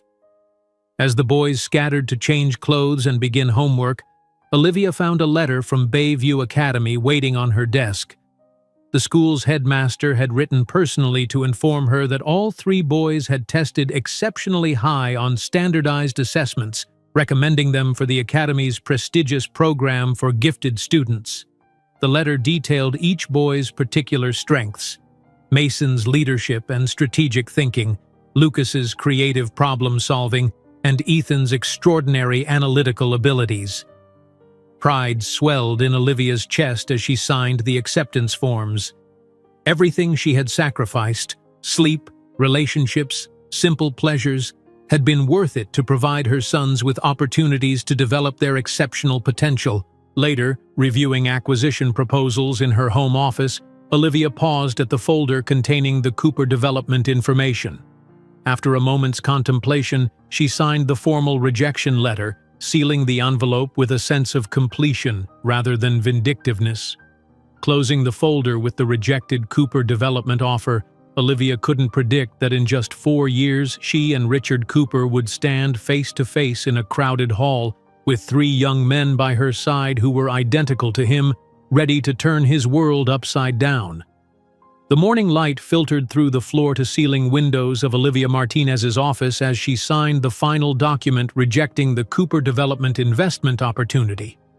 4 years had passed since that day, and Martinez Tech Solutions had evolved from a unicorn startup into a global technology powerhouse.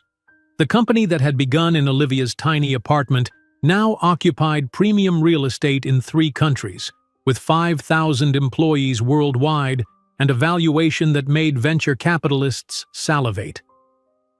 Olivia leaned back in her ergonomic chair, surveying her domain from the 35th floor of the Martinez Tower. At 40, she possessed the polished confidence that comes from building something extraordinary against impossible odds. Her tailored Chanel suit and understated diamond earrings reflected her philosophy: quality over flash, substance over spectacle. "Ms. Martinez?" Her executive assistant appeared at the doorway. "Your 10 o'clock presentation is ready when you are." "Thank you, James. I'll be right there." The conference room hushed as Olivia entered. Potential investors from 3 continents had gathered to hear about Martinez Tech's latest expansion. As she guided them through growth projections and innovation roadmaps, Olivia noted their expressions: the admiration, the calculated assessment of her worth, the occasional surprise still visible when men of a certain age realized the woman before them had built this empire from nothing. "We've experienced 37% year-over-year growth," she concluded, with user satisfaction metrics consistently above industry standards. "Any questions?" The ensuing discussion was vigorous but respectful. Olivia had long ago mastered the art of commanding a room without raising her voice, a skill born from necessity in male-dominated boardrooms where shouting would have labeled her emotional rather than passionate. The double doors burst open mid-question, and 3 11-year-old boys in matching school uniforms tumbled into the room with the boundless energy of youth. "Mom, look what we built!" Lucas exclaimed, holding up what appeared to be a miniature drone with custom modifications. The investors turned, startled by the interruption, then smiled as they recognized the triplets. The Martinez boys had become minor celebrities in tech circles. Their academic achievements and technical precocity regularly featured in profiles of their mother. "Gentlemen," Olivia said, her tone firm but warm, "what have we discussed about interrupting meetings?" "Check your calendar first," Mason recited, having the grace to look slightly abashed despite the excitement dancing in his cobalt blue eyes. "And knock," added Ethan, the most detail-oriented of the 3. "I apologize for the interruption," Olivia told the investors with the practiced ease of a single mother accustomed to such moments. "My sons occasionally forget business protocols in their enthusiasm." Far from being annoyed, the investors seemed charmed by this glimpse of Olivia's dual life. Several had children themselves and understood the delicate balance she maintained.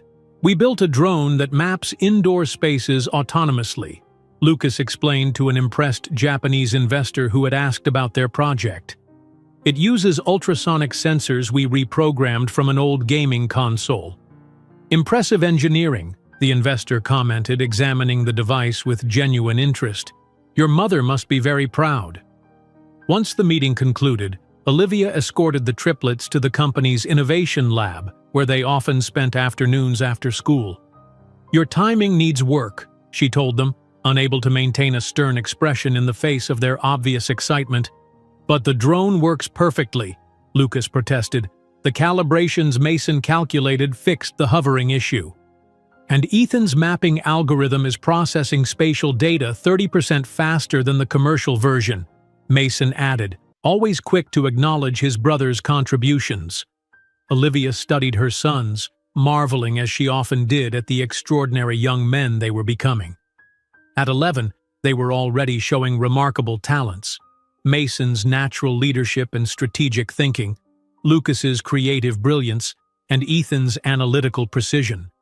All three had inherited her determination and resilience, but their striking blue eyes, the exact shade that stared back at Richard Cooper from his mirror each morning, served as a daily reminder of their genetic heritage. Mrs. Rivera called from school, Olivia mentioned as they rode the elevator to the lab floor.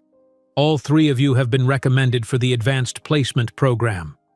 The boys exchanged triumphant glances, their silent communication a product of the unique bond between multiples. Does that mean we can take the quantum computing elective? Ethan asked, his eyes lighting up. We'll discuss it over dinner, Olivia promised. Back in her office later that afternoon, James appeared with an elegant cream envelope bearing the embossed logo of the Metropolitan Museum of Art. This just arrived via courier, Ms. Martinez, marked personal and priority. Olivia opened it with curiosity. Inside, a formal invitation requested her presence as an honoree at the Met's annual gala benefiting educational initiatives for underprivileged youth.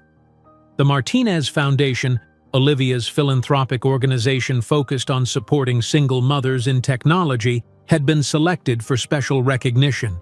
The Metropolitan Museum Gala, James mused, noting the details as Olivia dictated her response. That's quite prestigious. Black tie, New York's elite. When was the last time you were in Manhattan? 12 years ago, Olivia replied quietly. She hadn't returned to the city where her story began since fleeing with 3 newborns and shattered dreams, determined to build a different life on the opposite coast. That evening, at their clifftop home overlooking the Pacific, Olivia brought up the invitation over dinner. The foundation is being honored at a major event in New York next month, she explained, watching her son's reactions. I think it's time we visited the city where I started out, where you were born. New York? Mason's eyes widened. Like actual Manhattan? Where the Avengers Tower would be if it were real? Lucas was already reaching for his tablet. Can we visit NASA's Engineering Center while we're there? They have a public exhibition on Mars rover technology. The Museum of Mathematics has a new interactive topology exhibit, Ethan added thoughtfully. Olivia smiled at their enthusiasm, though her mind drifted to other landmarks.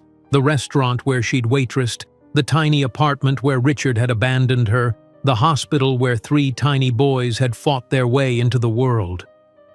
Is New York where our father lives? Mason asked suddenly, his perceptiveness catching Olivia off guard. The question hung in the air, heavier than the others. Over the years, Olivia had answered their questions about their father with age-appropriate honesty, that he was a businessman from a wealthy family, that he hadn't been ready for fatherhood, that his absence reflected his limitations rather than any failing of theirs. Yes, she answered carefully. He likely still lives there. Will we see him? Lucas asked, curiosity rather than longing in his voice. That's not the purpose of our trip, Olivia replied. We're going because the Martinez Foundation is being recognized for its work helping young people like I once was.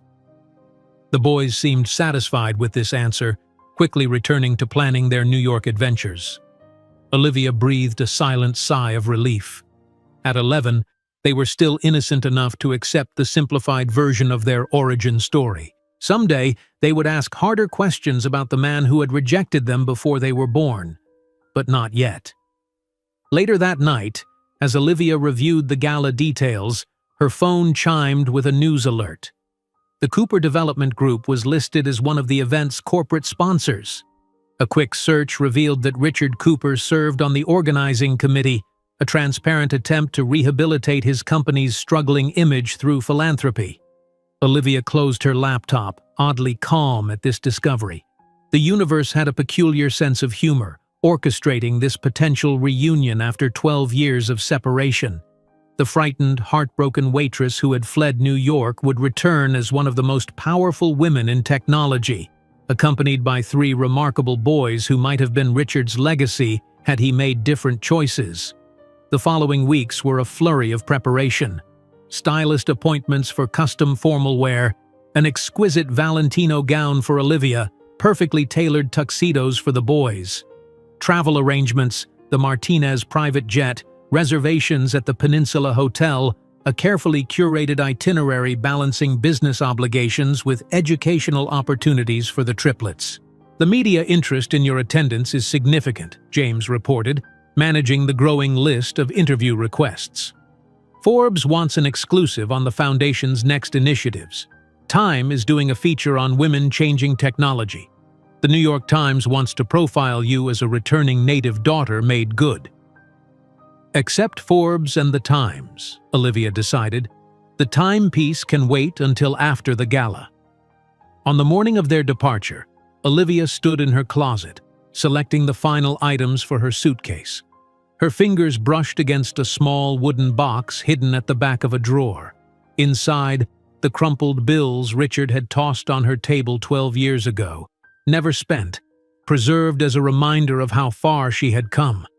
For a moment, she considered taking it, a tangible symbol of her journey from that desperate night to now. Instead, she closed the drawer. She no longer needed physical reminders of Richard Cooper's cruelty to fuel her determination. That chapter was written, bound, and shelved. The Martinez jet departed San Francisco International Airport under clear blue skies. While the boys chattered excitedly about the landmarks they would visit, Olivia reviewed her foundation presentation, focusing on the numbers that mattered most to her. 300 single mothers supported through technology education, 70% employment rate for program graduates, 22 new women-led startups launched with seed funding. "Mom, is it weird going back?" Ethan asked quietly, settling beside her with one of his advanced mathematics textbooks. Olivia considered the question with the honesty her sons deserved. "A little. I left New York in a very different situation than I'm returning in." "Because you were struggling then, and now you're successful?" he clarified. "That's part of it," she acknowledged. "Places hold memories, Ethan.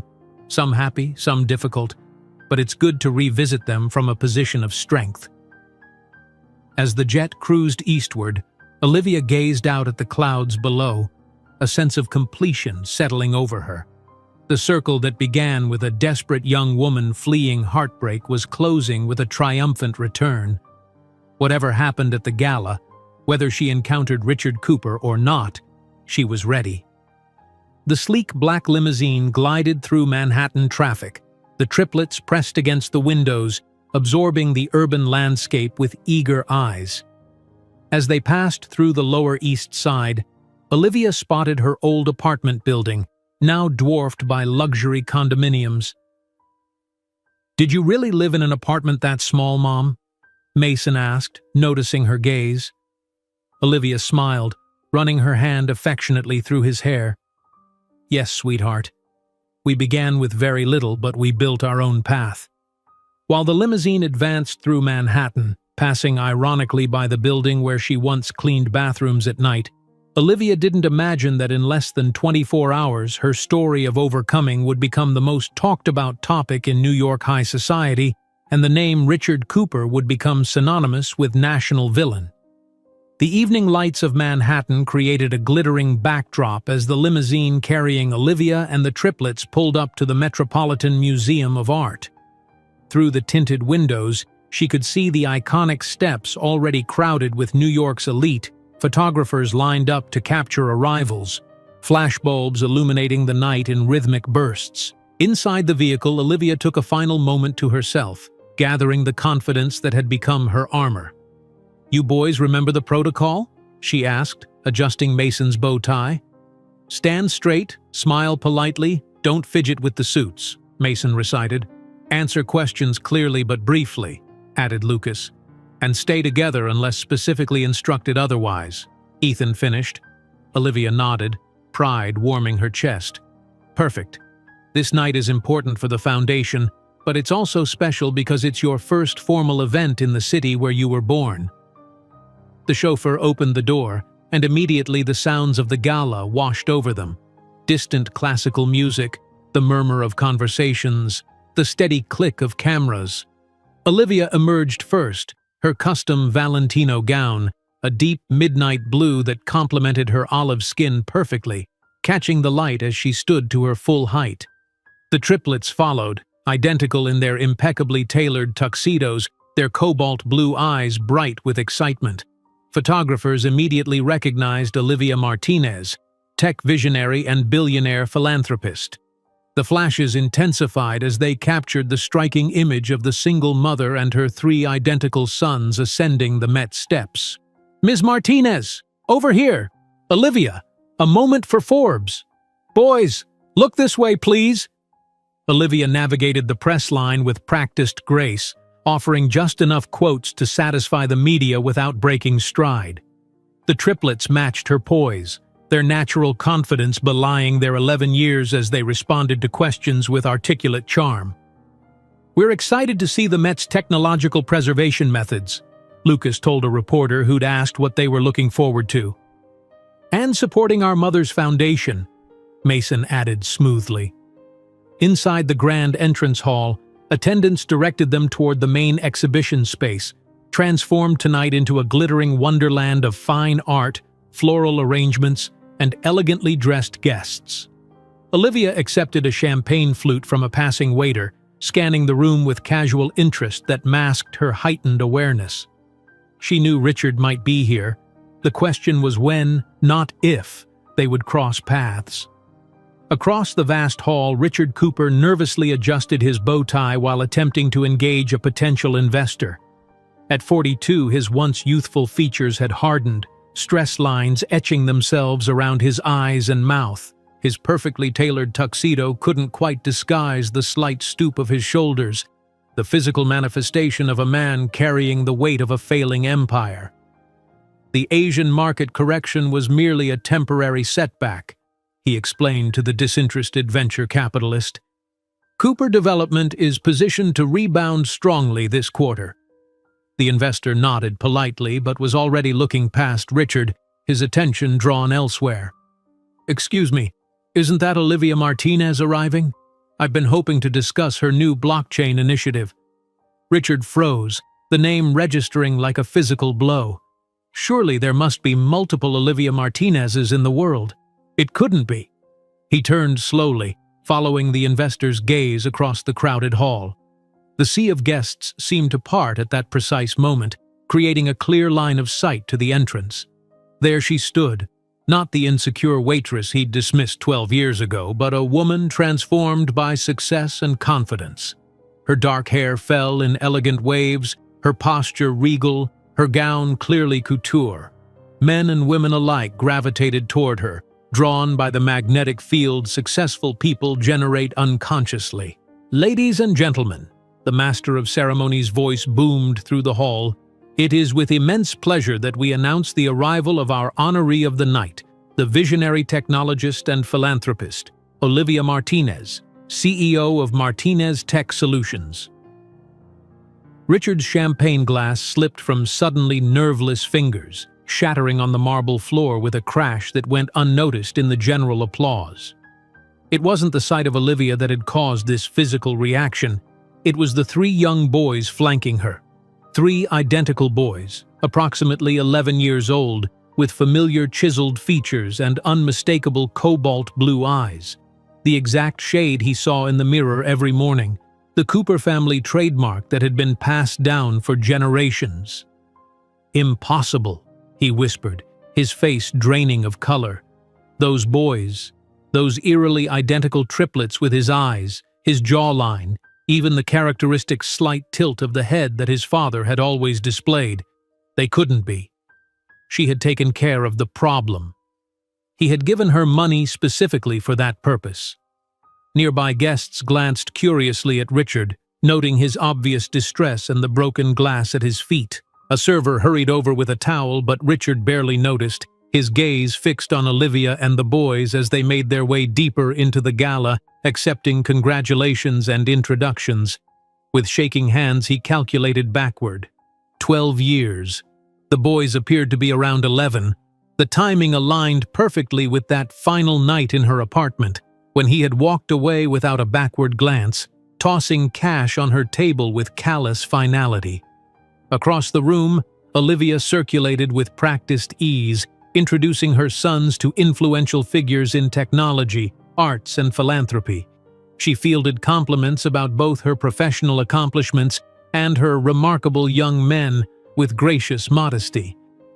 "Mason is our natural leader," she explained to the dean of a prestigious preparatory school. "Lucas has an inventor's mind, and Ethan sees patterns and solutions where others see only chaos.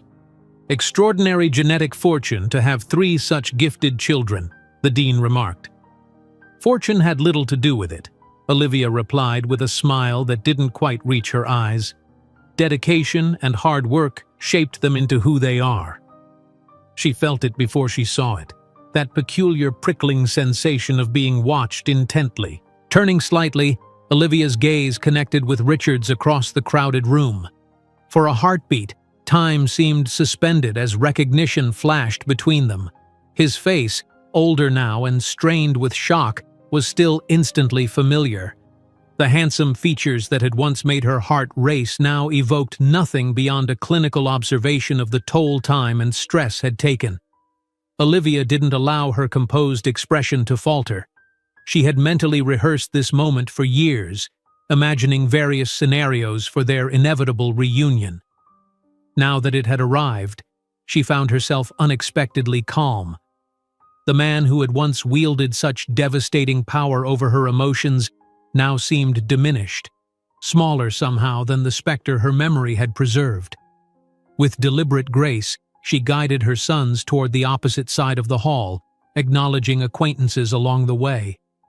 Let him come to her, if he dared. She had nothing to prove, nothing to hide, and, most significantly, nothing to fear from Richard Cooper. Richard remained frozen in place, watching Olivia navigate the crowd with the poise of someone completely at home in this rarefied atmosphere. This self-assured woman bore little resemblance to the eager, impressionable waitress who had looked at him with such adoration. The boys moved in perfect synchronicity with her, their behavior reflecting careful upbringing and natural confidence. "Richard, darling, you look as though you've seen a ghost." His Aunt Clara's cultured voice broke through his paralysis. At 78, Clara Cooper remained the formidable matriarch of the family, her sharp eyes missing nothing despite her advanced years. She followed his gaze across the room, her expression shifting from curiosity to keen interest as she observed Olivia and the triplets. "Not a ghost, Aunt Clara, a former acquaintance." "Indeed?" Clara's perfectly penciled eyebrow arched. "The honoree, Ms. Martinez? She's causing quite a stir in financial circles. Her company outperformed Cooper Development rather significantly last quarter, I believe." Richard winced at the subtle barb. Clara had never approved of his management of the family business, and its recent struggles had only sharpened her criticism. "I knew her briefly, years ago," he managed, unable to tear his eyes from the triplets. Clara's gaze narrowed as she studied the boys more carefully. Her sharp intake of breath told Richard she had noticed what was unmistakable to anyone familiar with Cooper genetics. "Those children," she said quietly, "have our eyes, exactly our eyes." "It's impossible," Richard whispered, though the evidence before him suggested otherwise. "Is it?" Clara's voice took on the precision of a surgeon's scalpel. "When exactly did you know this woman, Richard?" 12 years ago, before the West Coast expansion." Clara performed the same mental calculation Richard had, her eyes widening slightly. "Around the time you abruptly ended your relationship with that young woman to focus on business, the waitress your mother found so concerning." Richard's silence was confirmation enough. "Well?" Clara straightened her already impeccable posture. "It appears we should make Ms. Martinez's acquaintance properly, don't you think?" Before Richard could protest, Clara was already moving across the room with the determined gait that had intimidated board members and society rivals for decades. Richard followed helplessly in her wake, panic rising in his throat. Olivia saw them approaching, the elderly woman with obvious authority leading a visibly uncomfortable Richard in her wake. She recognized Clara Cooper from business publications, the family matriarch known for her acerbic wit and uncompromising standards. This promised to be interesting. "Ms. Martinez." Clara extended her hand with old-world formality. "Clara Cooper, I believe you're acquainted with my nephew." Olivia accepted the handshake, her grip firm and professional. "Mrs. Cooper, a pleasure.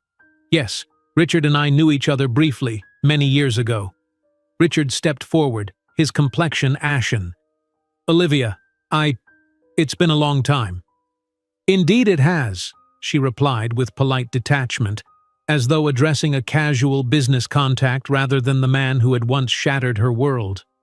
"Mr. Cooper, I believe you haven't met my sons." She gestured to the triplets who had instinctively moved closer to her, sensing the undercurrents of tension. "Mason, Lucas, and Ethan." The boys offered perfect handshakes and polite greetings, studying Richard with open curiosity but no recognition. To them, he was simply another adult in their mother's extensive professional network. Your sons are triplets?"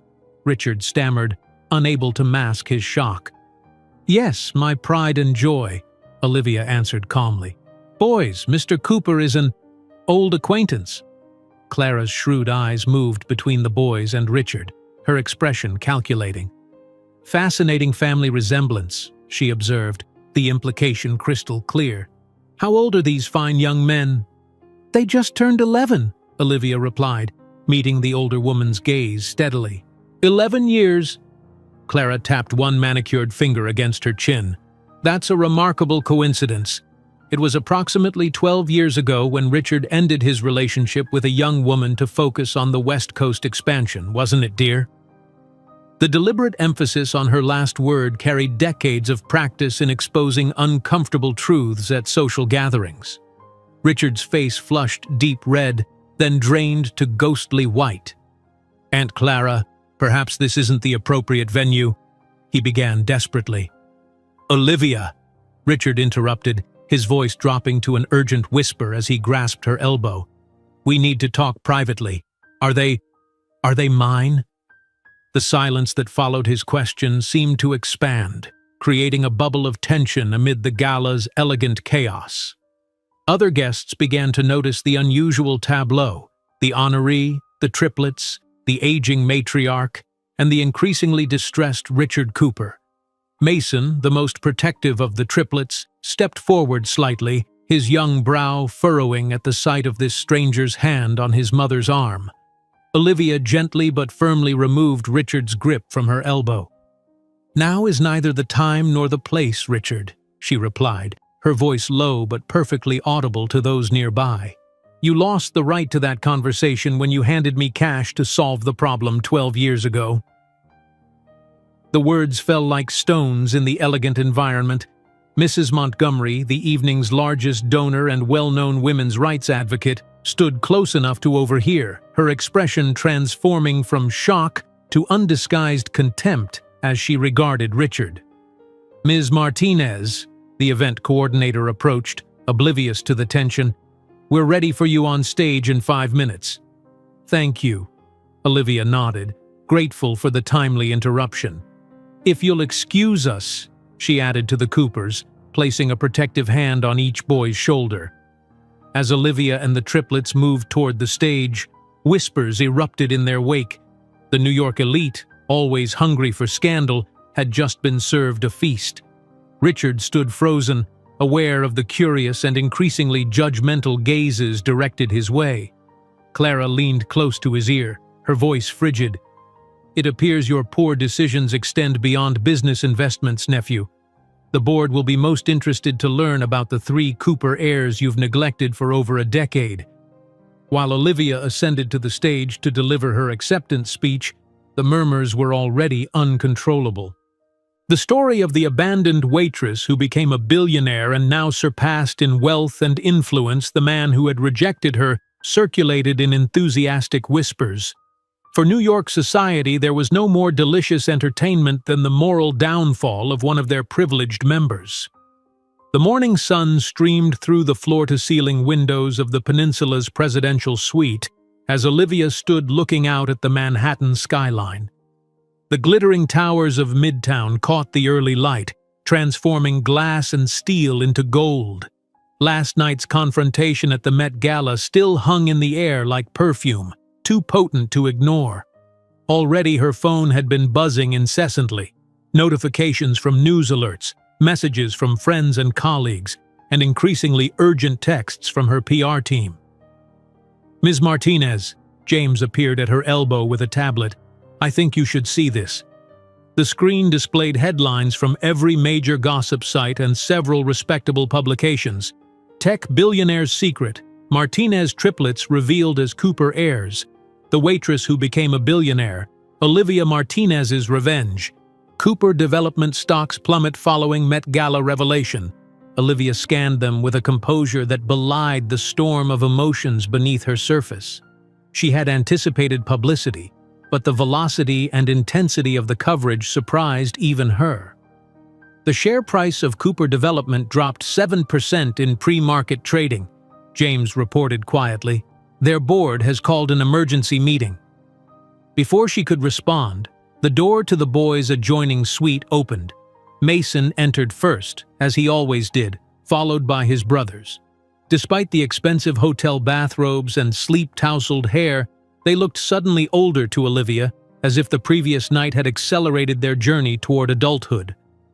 "Mom," Mason began, his voice betraying unusual hesitation, "there's something we need to ask you." Olivia gestured to James, who nodded discreetly and withdrew. She sat on the plush sofa, patting the spaces beside her. "Come sit with me. I imagine you have questions after last night." The triplets exchanged glances, that silent communication that had always fascinated and occasionally unnerved her. They arranged themselves around her, three identical faces with identical eyes, his eyes, now filled with uncertainty. "That man at the gala," Ethan said directly, always the one to cut to the heart of matters. "Mr. Cooper, is he our biological father?" The question hung in the air, unavoidable and stark. Olivia had prepared for this moment for years, rehearsing explanations that were truthful yet age-appropriate. Now, facing their penetrating gazes, she knew only the complete truth would suffice.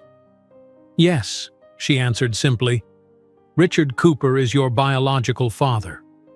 A collective breath seemed to pass through the three boys. For a moment, no one spoke. "I heard what you said to him," Mason continued, his protective instincts evident in his tightened jaw, so like Richard's and yet so different in its purpose. "About him giving you money to solve a problem. Was the problem us?" Olivia felt her heart constrict. The problem in his mind was the pregnancy. He wasn't ready to be a father, and he made that very clear. "He abandoned us?" Mason's voice hardened, the question more accusation than inquiry. "He abandoned the idea of us," Olivia corrected gently. "At the time, he wasn't prepared for fatherhood. I respected that decision even if I disagreed with the way it was delivered. We built our life without needing him, didn't we?" Lucas, who had remained quiet, finally spoke. "But why didn't you ever tell us who he was specifically?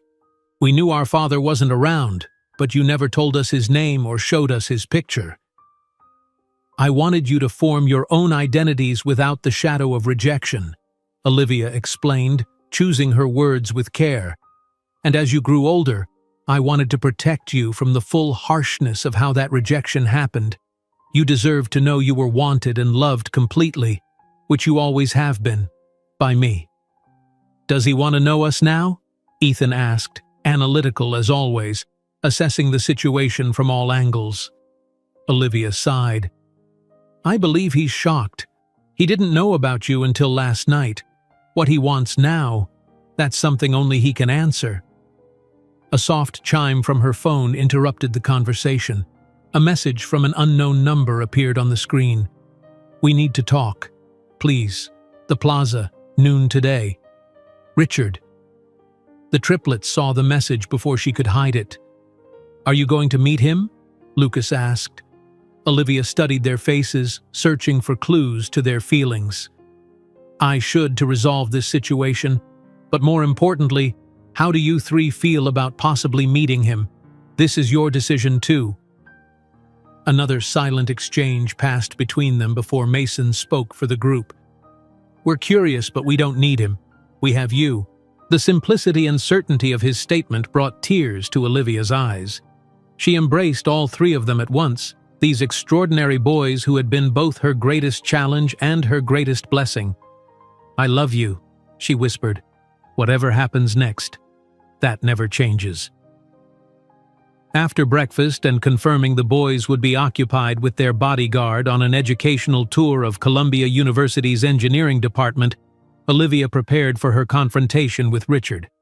She chose her outfit deliberately, a crimson Armani suit that projected confidence and power, accessorized with a simple diamond pendant that had been her first significant purchase after Martinez Tech went public. The plaza's opulent lobby buzzed with the usual mixture of tourists and wealthy guests. As she crossed the marble floor, Olivia noted several surreptitious glances and whispers. News traveled fast in New York, especially scandalous news involving billionaires. Richard waited in a secluded corner of the hotel's famous Palm Court, nervously adjusting his tie. The 12 hours since the gala had clearly taken their toll. His complexion was ashen, dark circles shadowed his eyes, and his normally impeccable appearance showed signs of hasty assembly. Olivia, he stood as she approached, his voice carrying a desperation she had never heard from him before. Thank you for coming. She took the seat across from him, maintaining professional distance. You said we needed to talk. I'm listening. Richard glanced around anxiously. Perhaps somewhere more private? The press. I'm not hiding, Richard, she interrupted calmly. I have nothing to be ashamed of. His shoulders slumped slightly. No, you don't. But He stopped, seeming to struggle with words that didn't come easily to him. Those boys, they're really mine? Biologically, yes. In every other meaningful way, they're mine alone. I need to know them, he said, leaning forward. They're my sons. I have rights. Olivia studied him with clinical detachment. Rights? Interesting that you mention rights now, after 12 years. They have my surname, Richard. Legally, you have no rights after denying paternity and never contributing to their upbringing. I can go to court, he threatened, a flash of the entitled man she'd once known breaking through his desperation. You could try, she acknowledged with calm confidence. I have the best attorneys in the country. But more importantly, I have all your messages, emails, and a recording of our last conversation where you offered me money to abort. Do you really want that made public? Would Cooper Development survive another scandal? The color drained from his face. What do you want from me? Money? Olivia couldn't suppress a genuine laugh. Richard, my company is worth 3 times what yours is in its entirety. What exactly could you offer me? Then it's revenge?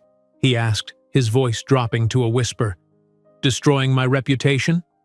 No, she replied with surprising honesty. This isn't about revenge. It's simply life. You made your decision 12 years ago, and I made mine. I built a fulfilling life, a successful company, and raised 3 wonderful sons. I don't harbor resentments, only indifference. The word indifference seemed to strike him physically. Anger, hatred, desire for revenge, all these he could understand, perhaps even respect. But indifference meant he simply didn't matter anymore. They're Coopers, he insisted, grasping at straws. They have Cooper blood, Cooper eyes. They deserve the Cooper legacy. They're Martinez men, Olivia corrected firmly. The name they've grown up with, the values they embody, the future they're building, all Martinez. Your contribution was biological, nothing more. Do they want to meet me? Richard asked, his voice almost pleading. They know who you are now, Olivia replied, rising from her seat. The decision to know you better is theirs. Mason suggested lunch tomorrow before we return to San Francisco. If they want to develop a relationship after that, I won't stand in the way. but I also won't force one." As she turned to leave, Richard called after her. "My fiancé canceled our engagement this morning. The board is questioning my position. Everything's falling apart because of last night." Olivia paused, looking back at him with something almost like pity. "No, Richard. Everything's falling apart because of 12 years ago. Last night was simply the bill coming due." The following day, under the crystal chandeliers of the peninsula's private dining room, 3 11-year-old boys sat across from the man who had contributed half their genetic material. The atmosphere was cordial but cool, like a business meeting between parties with limited mutual interest. Richard had clearly prepared, bringing photographs of Cooper ancestors to highlight the family resemblance, speaking enthusiastically about the legacy of Cooper development, and awkwardly attempting jokes that fell flat against the boys' measured politeness. "You have your grandfather's analytical mind," he told Ethan, who responded with a non-committal nod. "Mason, you'd make an excellent CEO someday," he ventured, receiving only a raised eyebrow in return. "Lucas, your mother tells me you're interested in engineering. The Coopers have always had a talent for building things," he tried again. "Mom's the engineer in our family," Lucas corrected mildly. "She built an entire technology ecosystem from nothing. I learned from her." Olivia observed the interaction from the end of the table, intervening only when necessary. The boys were neither hostile nor enthusiastic, simply curious, as if studying an interesting but not particularly relevant specimen. When lunch concluded, handshakes were exchanged with formal courtesy. No hugs, no promises of future bonding activities, no emotional breakthroughs. The triplets had satisfied their curiosity about their biological origin and found it largely unexciting compared to the life they already had. "If you want to email sometimes, that would be okay," Mason offered as they prepared to leave, the most generous concession of the afternoon. That evening, the Martinez private jet carried them back to San Francisco. As the Manhattan skyline receded beneath them, Olivia felt a weight lifting, not because she had triumphed over Richard, but because she had finally, completely transcended him. In San Francisco, she immediately returned to business. The acquisition in New York was finalized, adding substantial value to Martinez Tech's portfolio. A video conference with international investors confirmed expansion into European markets. On her desk, a framed photograph showed her and the triplets laughing during their annual trip to help build schools in Central America, part of the Foundation's philanthropic mission. "Mom," Lucas called from her office doorway, "we'll be late for Ethan's science presentation." Olivia smiled, closing her laptop. The events in New York already seemed distant, almost irrelevant. Richard Cooper was merely a footnote in her success story, a man who failed to recognize the treasure he held until it was far too late. As she drove to school with her sons, Olivia felt complete freedom. It wasn't about revenge or settling scores. It was about building a life so full and meaningful that the abandonment of the past had become irrelevant. The true victory wasn't in confronting Richard, but in completely transcending the power he once held over her. The morning after the flight back to San Francisco carried with it a sense of new beginning. Olivia woke before her alarm, the events in New York now settling into perspective like sediment after a storm. Seeing Richard, confronting the past, had been necessary, but now it was time to move forward, completely unencumbered by what had once been. "Mom?" A soft knock at her bedroom door preceded Mason's entrance. Already dressed in his school uniform, he carried a tray with coffee and toast. "We made you breakfast." Behind him, Lucas and Ethan appeared, their expressions revealing a mixture of hesitation and determination. "We've been talking," Mason continued, setting the tray on her bedside table. "About yesterday and him." Olivia sat up, patting the edge of her bed. The three boys arranged themselves around her, a protective constellation that warmed her heart. "We think we should meet him again," Mason said carefully. "Not because we need him, but because understanding where we come from might help us know who we are better." It's about completing the picture, Lucas added, like when you're debugging code and need to see all the variables. Ethan nodded. It's not emotional for us, it's informational. Olivia studied their identical faces, marveling at their maturity and self-awareness. At 11, they demonstrated a clarity of purpose many adults never achieved. I'm proud of you for thinking this through, she said. If that's what you want, we can arrange something when we're ready. Later that morning, while the boys were at school, Olivia received a call from Victoria Zhang. The New York press is still running with the story, Victoria reported. Cooper Development's stock hasn't recovered. Richard's being called before his board today. That's not my concern, Olivia replied, reviewing contracts for Martinez Tech's latest acquisition. Victoria chuckled softly. 12 years ago, he saw you as nothing. Now his entire empire trembles in your shadow. If that's not poetic justice, I don't know what is. 3 days later, Olivia arranged a lunch at a neutral restaurant, a quiet place in Sausalito with views of the bay. Richard had flown in that morning, his appearance more composed than at their New York meeting, though strain still showed in the tightness around his eyes. "Thank you for agreeing to this," he said as they waited for the boys to arrive from school. "I wasn't sure you would." "It wasn't my decision," Olivia clarified. "It was theirs. They're developing their own identities, and understanding their biological origins is part of that process." Richard nodded, fidgeting with his silverware. "I've been thinking constantly about them since New York. They're extraordinary." "Yes, they are. I know I have no right to ask, but I'd like to be part of their lives in whatever capacity you'll allow." Before Olivia could respond, the restaurant door opened, and the triplets entered. Their school uniforms had been exchanged for casual but elegant clothes, 3 identical outfits chosen with the deliberation of young men making a statement. Richard stood, nervousness evident in his posture. "Hello, boys. Thank you for meeting me."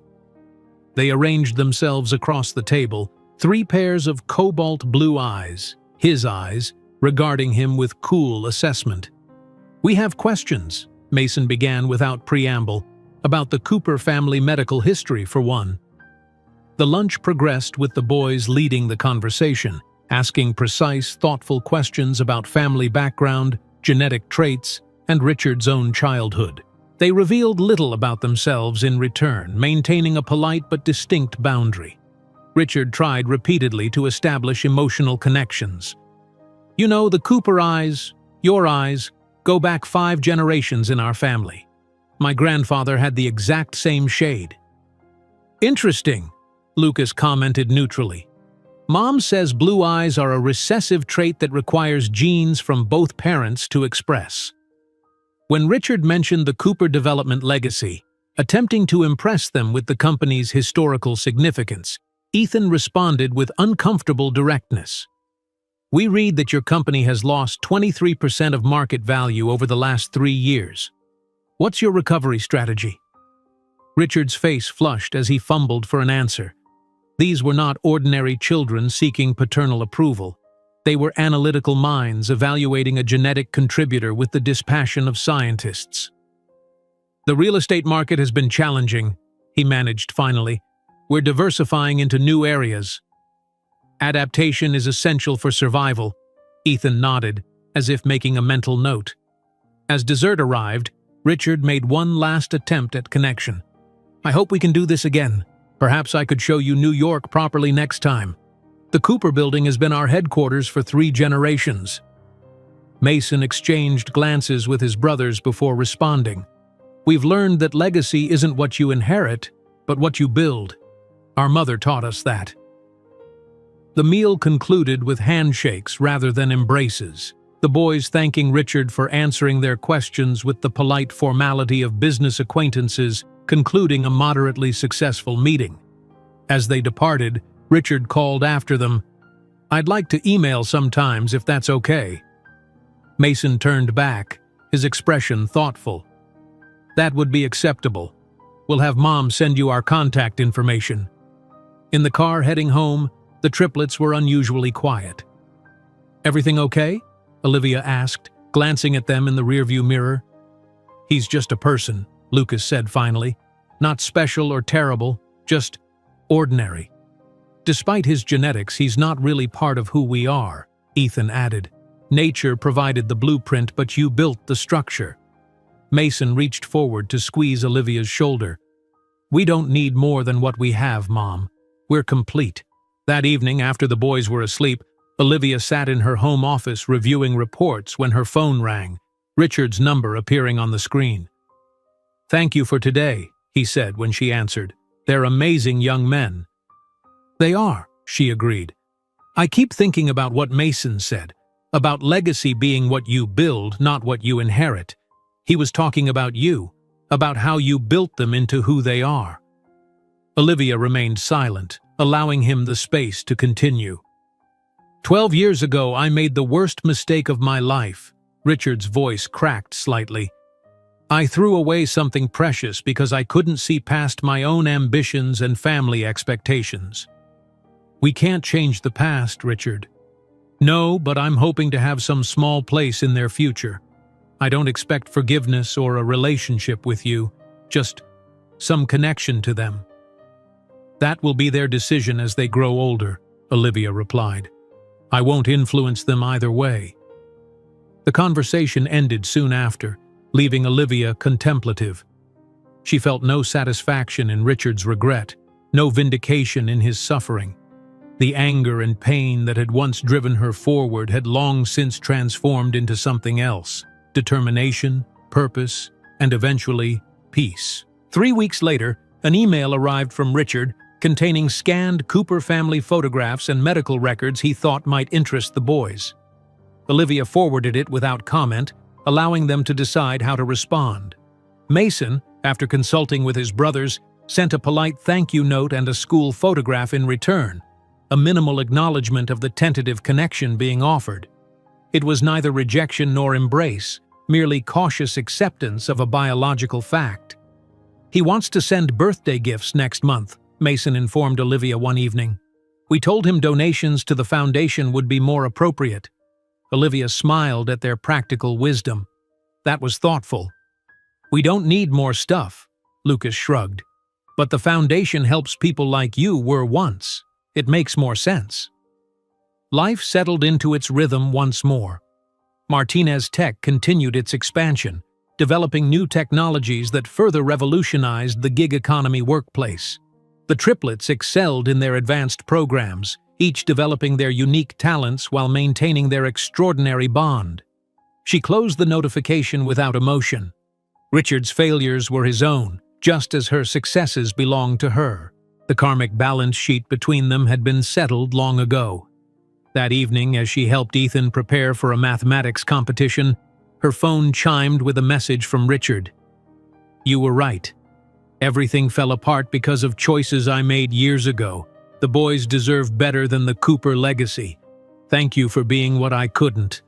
Olivia didn't reply. Some acknowledgments required no response.